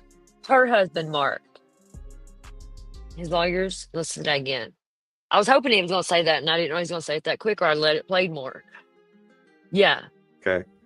Her husband, Mark, is actually representing P. Diddy and his case and his sex scandal, so forth and so on, and all of his criminal charges that he's dealing with the feds. All right. So that's a plot twist to this whole thing. Okay. You have husband and wife now representing two high-profile clients. Wild, absolutely wild. But let's look at her. Let's kind of get some background into her and who she is. Let's see if we can dig deep into her first, look at her education. Let's do education first. Georgetown University Law Center. She got her JD. She got her undergrad, University of California, Los Angeles, her BA. Government service. Wow. Chief Assistant District Attorney for Manhattan. Okay, we talked about that. Trial Division Chief, Manhattan District Attorney's Office. Okay, General Counsel, Assistant District Attorney. So again, a lot of experience here, as you can see, all the way from 1992. She has a lot of experience working in the DA's office. So okay, let's get her about. 3 decades criminal justice, background in criminal justice litigation and trials. Her practice focuses on criminal defense in state and federal courts, leveraging her extensive experience prosecuting serious violent criminals, including complex homicide cases from accusation to investigation to arrest and trial. Okay, what does that mean? Okay, she worked in the the DA's office as a prosecutor. Okay, so which is interesting because now she's on the defense side. All right, there's pros and cons to that. Okay. And again, she's still practicing in New York. She used to work. Okay, I just looked up that it was driving me nuts. The Garagos lawyer, the lady, the young one, is Mark Garagos's daughter. So I knew it. I just felt it. But yeah, that's his daughter. And her dad is a very powerful lawyer too. Damn, Luigi's got a good lawyer, man. Well, I don't know. Yeah. Some big names in there. Now Garagos' name he does all them celebrities out in California and shit. Damn. Now I want to look into this other lawyer that's on their team. That's a pretty nice firm going there. In the DA's office, all that wealth of knowledge and experience, she knows the strengths and the weaknesses of that department. Of course, she's going to utilize that and leverage that to her benefit with her clients, right? What do you mean, Mr. Mark? How did he get it?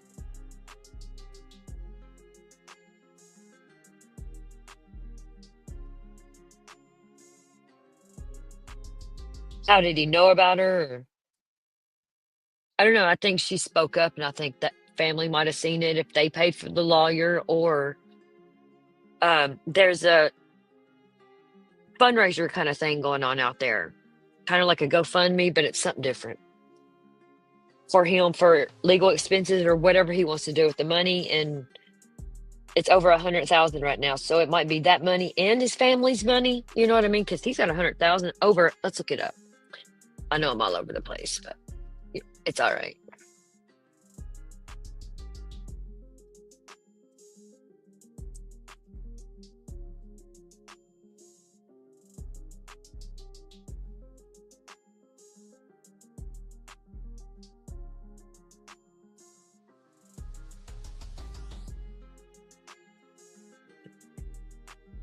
Oh, wow.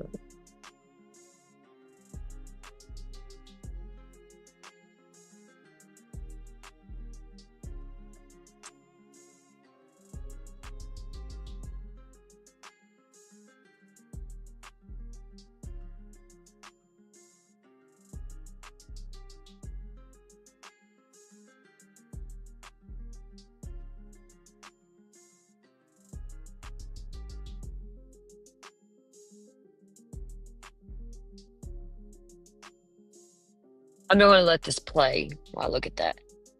CIA sponsored lawyer.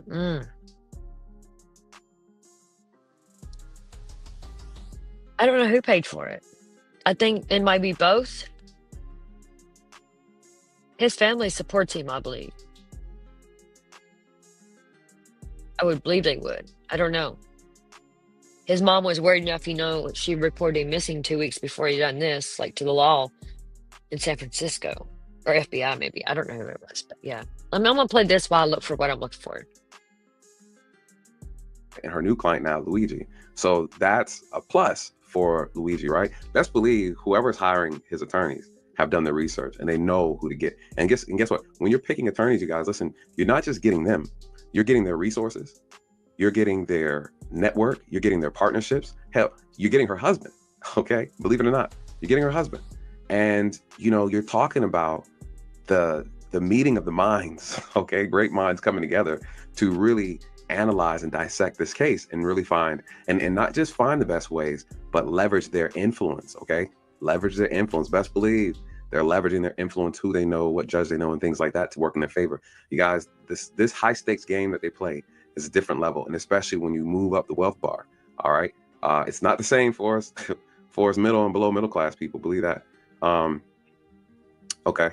From accusation, investigation, versus trial. Okay. In addition to criminal defense, she also represents plaintiffs in civil and employment matters and individuals in Title IX matters. Okay.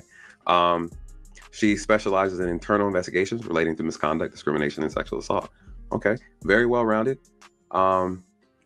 Okay, let's see more about her personal. Yeah, I like Public listening servant for to him, nearly 3 Mr. Mark. decades, Yes, Karen Mark. Friedman Agnafilo left government as a chief assistant DA in Manhattan District Attorney's Office, a role she held from 2014 to 2021. During her tenure at Manhattan DA office, she played a critical leadership role, prosecuting high-profile violent crimes, including complex cases, including mental health component, as well as cold case homicides. Why is this important? I'll tell you why this is important. Anytime I'm investigating a crime or I'm actually looking at evidence, I always argue both sides as if I'm playing chess against myself. Why? That way I can cover all bases. I cover all bases. I argue my own evidence. I argue my own findings as if I was the opposing side. So when you have someone who has extensive defense experience, then extensive prosecuting experience, you have the best of both worlds coming together. Something like chocolate chip cookie dough, right? You know what I mean? It's like both of them coming together. You never knew it tasted so good, right? It has purpose. There's balance. She has yin, she has yang, okay? And she brings them together. That is probably one of the greatest defense. I get that because she was a DA, she was for the bad guys. Now she's got Luigi, that is the bad guy. I totally get what he's saying. Yeah. Attorneys you can have because they know what the prosecuting side looks like and wants and needs, and she also knows what the other side looks like. So that is really good. Exactly. Really good. Amen. As the second most senior attorney in the office, Ms. Friedman Agnafilo served as acting district attorney when the DA was out of the jurisdiction. That's important. And listen, I've heard that this woman is gracefully ferocious in the courtroom. Okay, gracefully ferocious. That says a lot. When the DA was out of the jurisdiction, she also supervised all complex and high-profile matters in the office, managed a team of 1,500 people. Woo, that's New York for you. 120 million budget, given to her experience and judgment, managed complex, high-stakes cases. While serving in the Manhattan DA's office, Ms. Friedman Agnafilo was also integral to creating the office human trafficking unit, hate crimes unit, antiquities trafficking unit, terrorism unit, its cyber crimes and identity theft bureau, as well as working on the creation of Manhattan's first mental health court.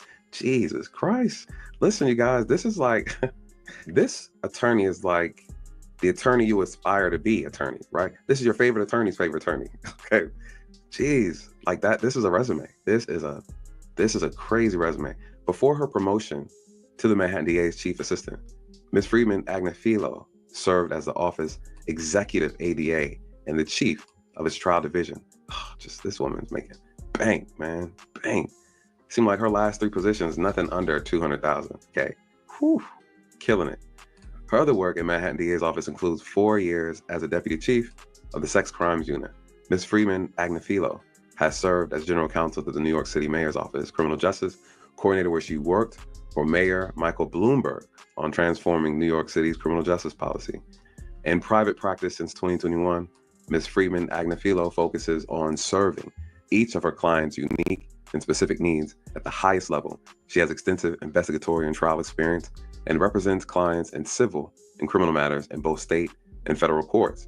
She's especially adept at representing plaintiffs in employment disputes, whether they proceed to trial or resolve quietly before a complaint is ever filed. Ms. Friedman Agnifilo is a frequent television news guest and commentator and is a former legal analyst for CNN. She is also the co-host of a weekly podcast, Midas Touch Network, where she discusses emerging legal issues and litigation strategies that routinely has 500,000 listeners per episode. She is also the legal advisor for the television show Law and Order. Wow. Wow.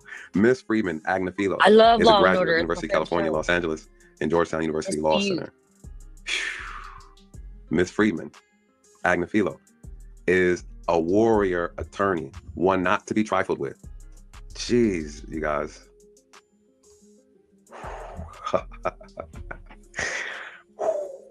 Listen, this is what I'm gonna say. Let me say this. All right, let me preface it by saying this. Someone mentioned in the comments and said, Nathan, listen, you're pandering to your audience. You're just giving them a bunch of foolishness. You don't know what you're talking about. Listen, I have to caution you on that type of rhetoric. That's not true. You guys, listen, I've done this over 13 years. Okay, I currently work as an expert witness. I have seen so much. My expertise alone has gotten people off of the death penalty. I've worked cases where people have killed police officers have died. I've worked cases where officers have killed or tried to kill citizens. I've worked a multitude of cases, you guys, and my expertise has made the difference, has been the actual linchpin in the decision whether or not this person be guilty or not guilty. You guys, I've worked with death mitigation experts, and I tell you, there's so much that goes on in a courtroom. I've seen attorneys manipulate evidence and change the minds of juries as if they Jedi mind tricked them in the moment. You guys are not here to... You know, this is a good dude right here, because if he didn't just say what all he done, or if nobody knew, you wouldn't know. You would think he was an average person. You know what I mean? Pretty humble dude, in my opinion, and smart and right. prove anything to you. They're here to prove it to the jury, and every little thing they do leading up to the case is for that purpose. Okay, all the way down to the minute detail. And I'm gonna tell you how attorneys think. Okay, they're very surgical. And just listening to this woman's resume, this woman here, and people are talking about, oh, there's a mountain of evidence. What can he do? It's over, Luigi. It's over. Game over. Where's Mario? It's over with.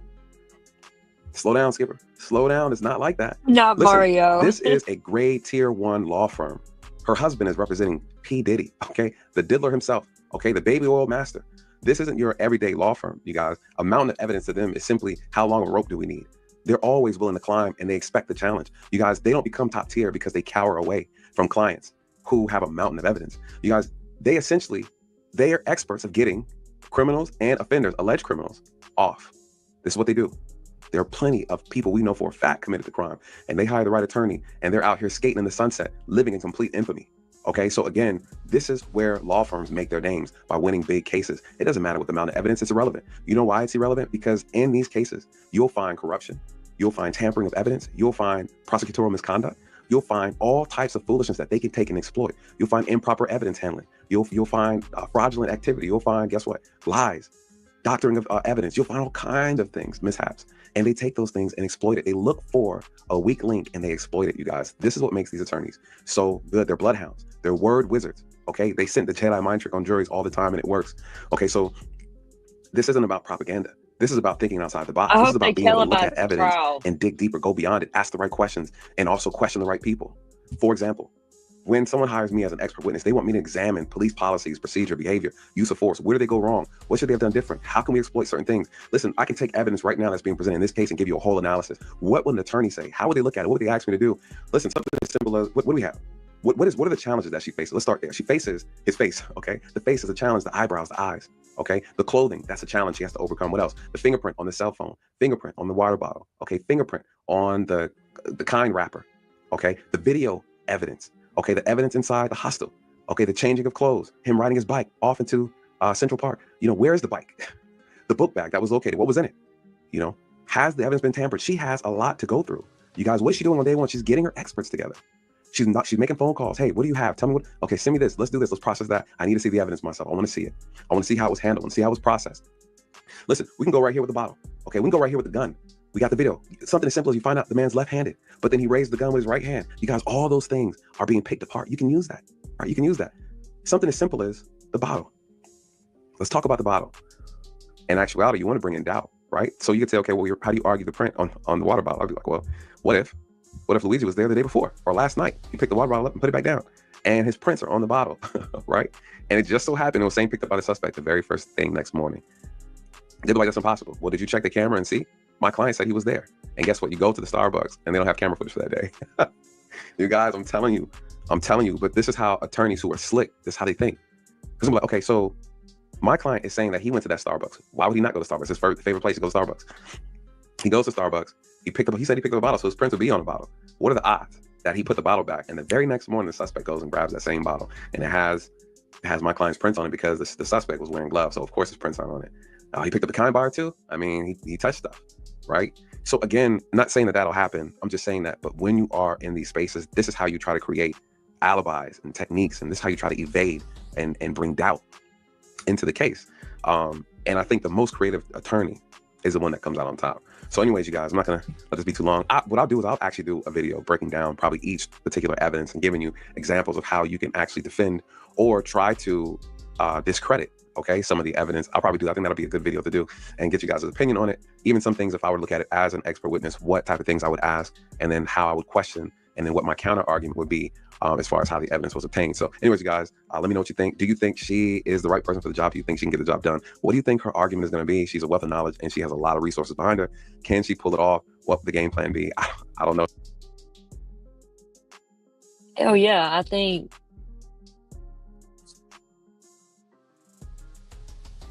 he might get out of this. That lawyer kind of gives me hope.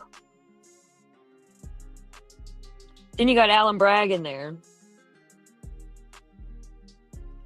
Trump hates him, but he's the one that went after Trump.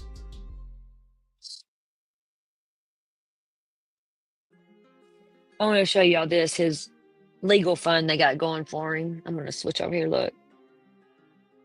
He has $134,644, almost $135,000.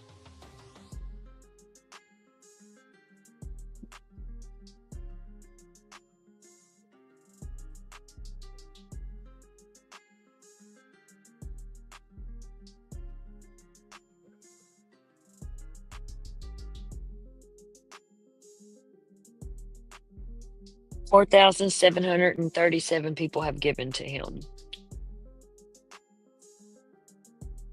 So it could be this and a mixture of his family's money. And money talks. I mean, it does. And America is on this kid's side. And I think that's huge too. You know, you got to find a jury that don't know about this case, so they can't be biased. And anybody that really digs into this case and stuff and sees the evidence, and if you have some empathy,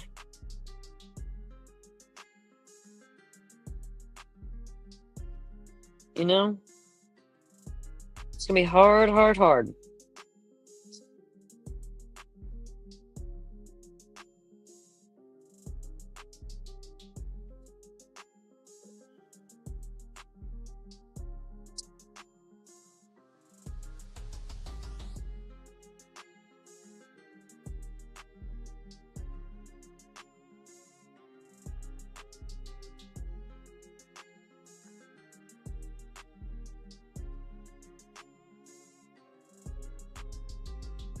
'Here's something on his manifesto. I don't know if you're still here, Megs. You was...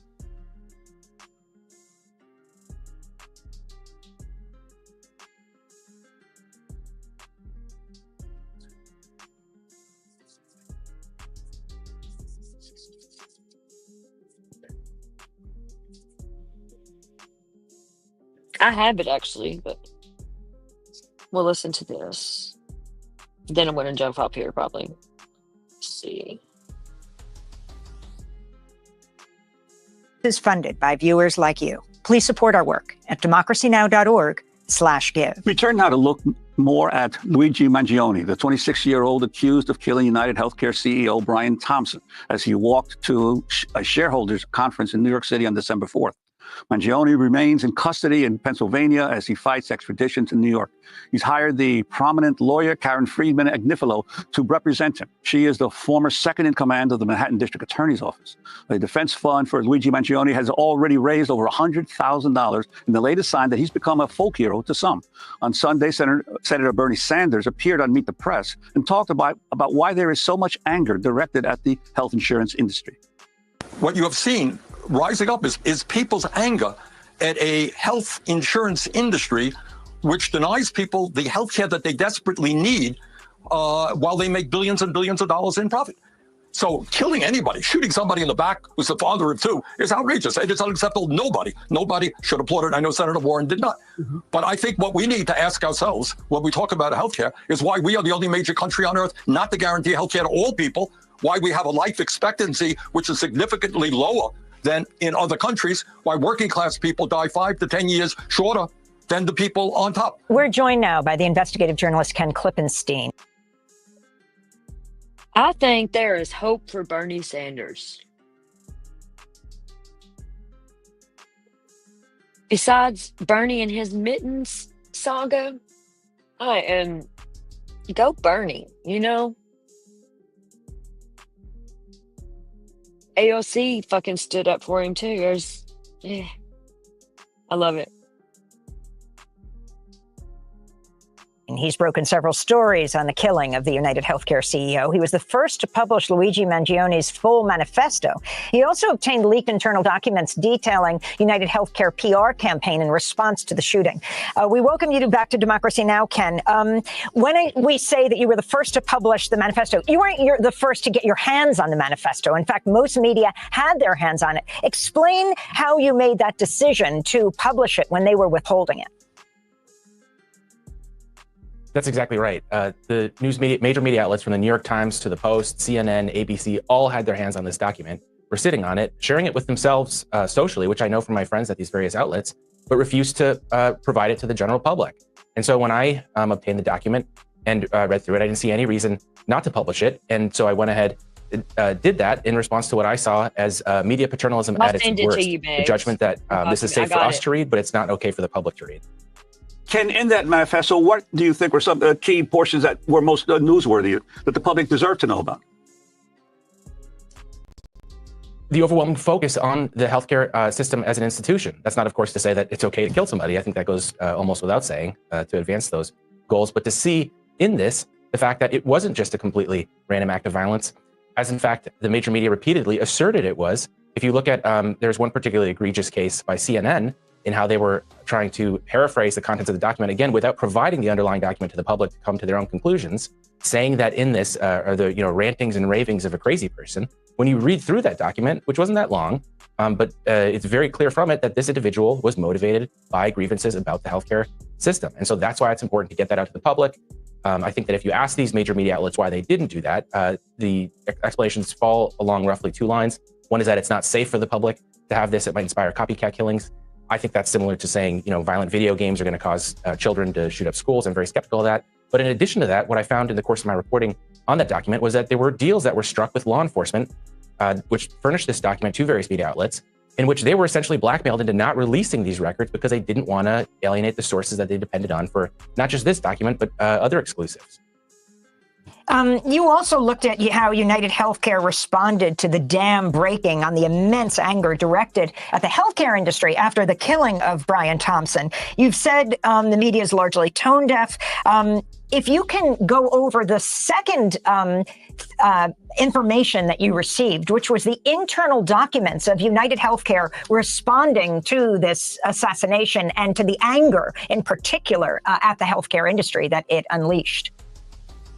Yeah, over the course of reporting on this story, I've interviewed probably a dozen United Healthcare employees who themselves were shocked and horrified at how out of touch, not just the public-facing response, but the internal messaging to employees about this was. Something I didn't realize was the extent to which people working in these call centers, right up to management, not just low-level grunts, themselves are upset about having to deny claims and the way in which the industry conducts itself. And they felt as though, this is something I heard repeatedly in my interviews with them, to not acknowledge that as at least a part of this story is to overlook and to misunderstand what this is all about.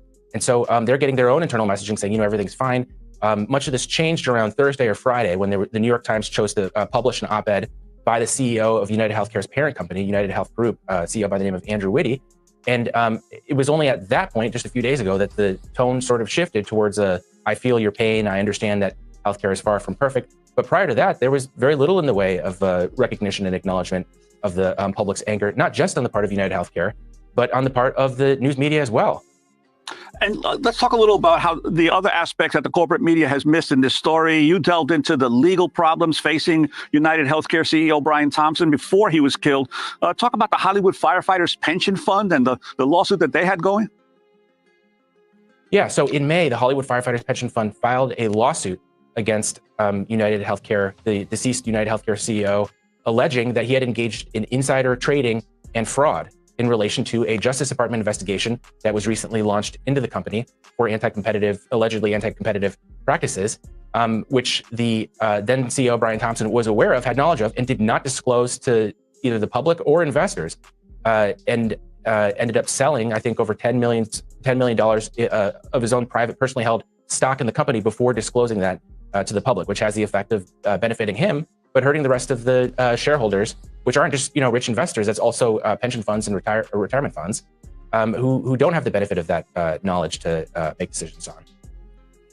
And Ken Klippenstein, if you can talk about all that has happened since the killing of Brian Thompson, the response with wanted online posters of other CEOs in New York, those posters appearing, and your response to what that means. And then in the corporate media, while they've been forced, because there's such a tremendous backlash against the health insurance industry now, to address what's happening, there is little discussion, and certainly United Healthcare is not talking about it, of universal healthcare. That's exactly right. And I speculate that it is the absence of discourse around our healthcare system that fed into the rage we're seeing now. I did a story during the election on the two conventions for the major nominees, Donald Trump and Kamala Harris, and noticed that between the two of them, in their convention speeches, they mentioned the word healthcare twice. So for the first time in my adult life, going back to Obama, going back to the 2016 elections where Senator Bernie Sanders put healthcare front and center at that election, and then most recently in 2020 when Biden even gave a nod to the public option. This is the first election in my adult memory that I can recall healthcare not being at the center of the debate. And when you do something like that, it doesn't surprise me that the public is angry, not just at the silence on the part of politicians, but the sense that things are not going to change. And to miss that as part of this story is just malpractice, because that is the backdrop against which this entire event took place. And I think is informing a lot of the frustration and rage that people have, not necessarily at the CEO as an individual, but the CEO as a personification of the healthcare system that people feel this episode represents. And Ken, you've also noted that within the healthcare industry, the employees, for instance, of United Health have deep concerns as well about how the company is functioning in regards to the people it insures. Could you talk about that? Yeah, I mean, I've spoken to people who describe hanging up with people trying to get claims filled, sobbing at the sense of sadness and empathy for the situation in which they are. And, they're just having to base their decisions off of a, structured list of rules that are decided on high that they have no say in. And that was the biggest shock to me in reporting on this, was realizing how little daylight there is between many of the employees that I talked to and the general frustration you're hearing from the rest of the public. If you read the New York Times and Washington Post, they'll tell you, they've repeatedly run stories saying, employees are feel as though they're being, treated unfairly by the public opinion. It's not really health insurance companies' fault. It's, maybe hospitals and doctors, that kind of thing. Certainly the dozen or so people I've talked to, I'm able to identify very little in the way of disagreement that they have with some of the most angry sentiments we're seeing expressed on the part of the general public. Finally, Ken, the MAGA right lionizing, this is going back in time, Kyle Rittenhouse, who, when he was 17, fatally shot two men and injured one with a semi-automatic rifle during racial justice protests in Kenosha in Wisconsin, where the state you're in right now in 2020 becomes a cause célèbre among U.S. conservatives during the trial, continues to be lionized by gun supporters, among others. Your response to those who say the left is doing the same with Mangione now, and that no matter what the cause, the extrajudicial assassination of anyone is reprehensible, Ken? Yes, of course it is. I think that practically, I hope that goes without saying. As to the political dimensions to this, I would encourage people to just look at the manifesto, look at the wealth of social media posts that are available to us, to go through it and read and get a sense of the alleged shooters' political ideology. And I think what will become clear is that this is not a partisan issue, just as healthcare being a serious problem in this country is not a partisan issue. I think that comes through very clearly in both the manifesto that I published and in the public response too. I mean, just, you know, even just, I mean, this is anecdotal, but even just on a personal level, the people that I've heard express frustration in the wake of this, they're not saying, oh, you know, this is all, you know, Obama's fault or Biden's fault or Trump's fault. They are angry at the corporations, which in the case of United Healthcare, spend huge sums of money lobbying the federal government on both sides. And you can see this in their campaign, in their political contribution disclosures, lobbying both parties to keep the system that we have in place and to make sure that the problems we have are not ameliorated. Ken Klippenstein, I want to thank you so much for being with us. Investigative reporter, have broken a number of stories on United Healthcare CEO killing. We'll link to your recent articles posted at kenklippenstein.com. Speaking to us from Madison, Wisconsin. Democracy Now! Is funded by viewers like you. Please give today at Democracy Now!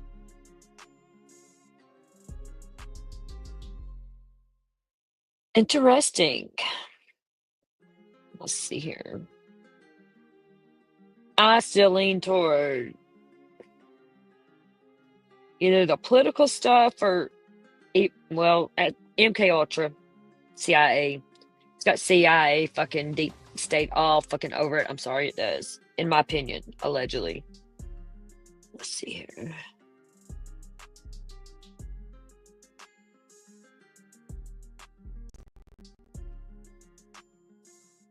Ben Shapiro is defending Luigi.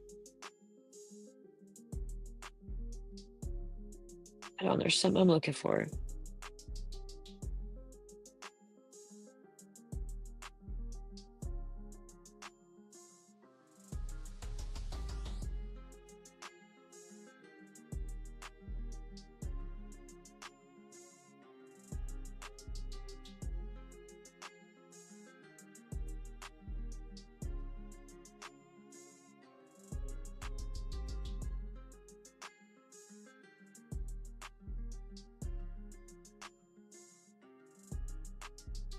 Y'all see what Bill Burr said?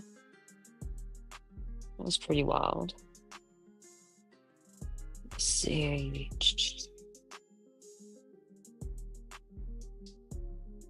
Can't never find what I'm fucking looking for.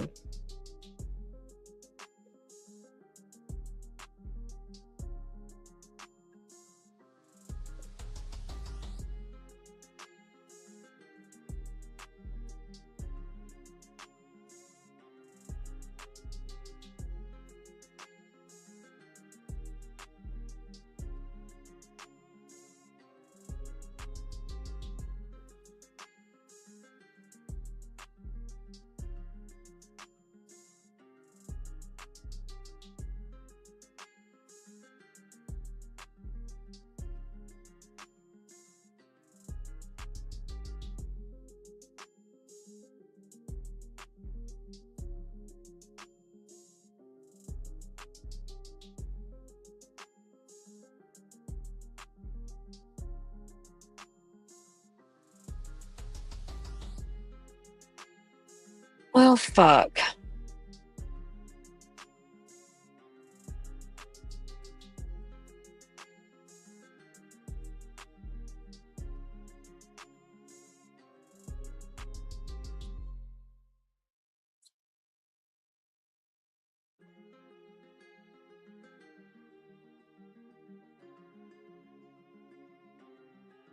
Thank you, Mr. Mark, for coming by and hanging out with us, and have a good evening.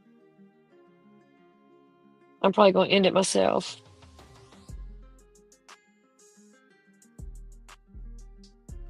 I wanted to play something else, and I can never find what I want to fucking play.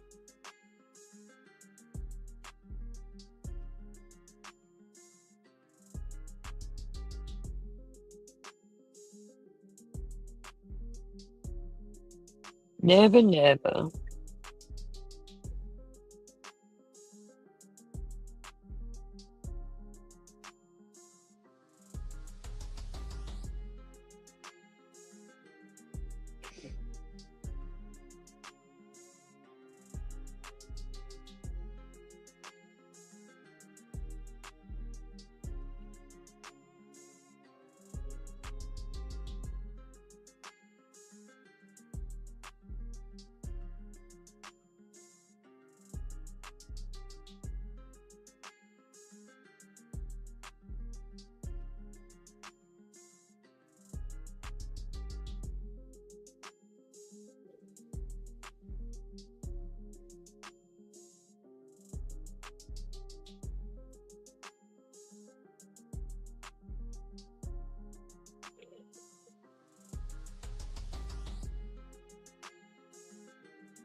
Anybody still here? I'm gonna go.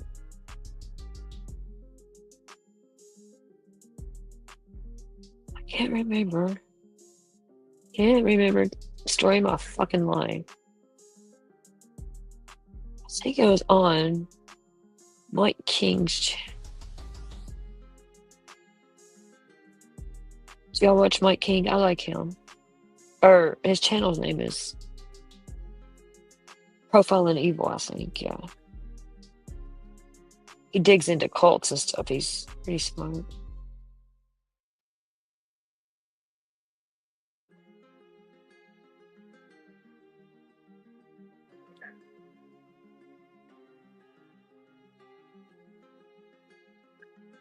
I can never fucking find what I'm looking for.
No, I'm not on pause. I'm freaking looking for something. I'm probably not gonna find it.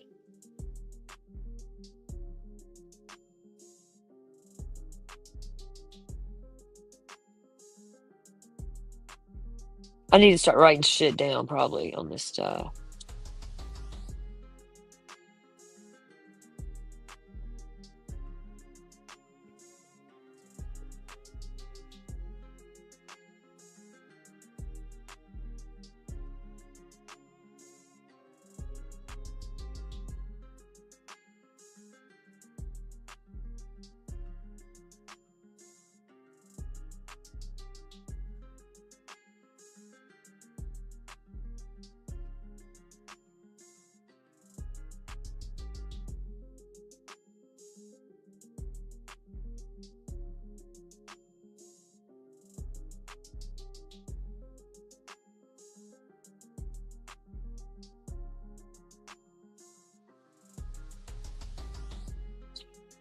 I'm gonna end it though and get off here.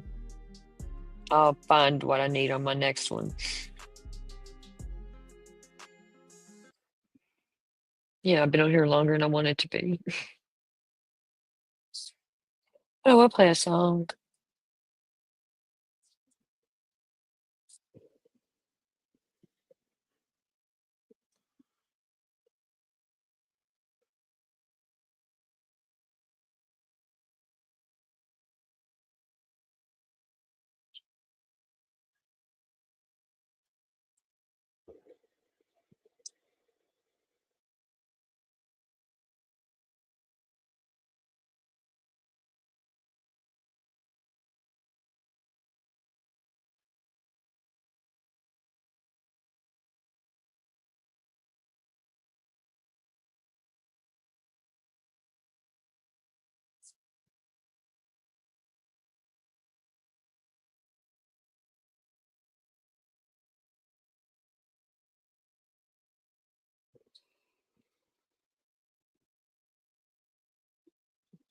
Merry Christmas, everybody. I love y'all. I'm gonna play this and end this. Good night. Bye.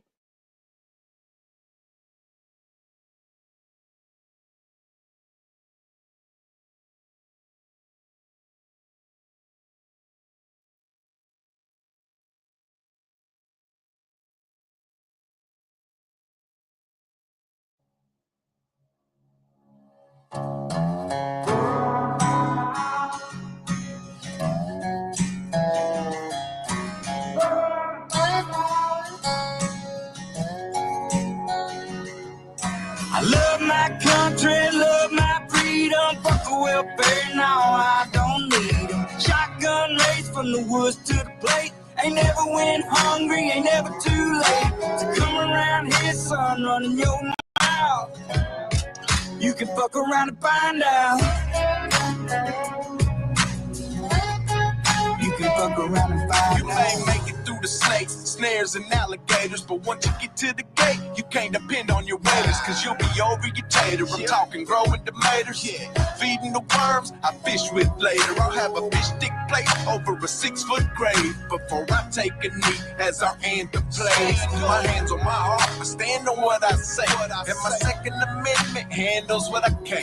I ain't trying to be Billy Badass or talk shit, I'm just saying, there's the line, don't cross it. I got a Red Ryder gun when I was 3, so I don't run or hide from anything. Bitch, I'm a red, white, and blue collar boy from the South.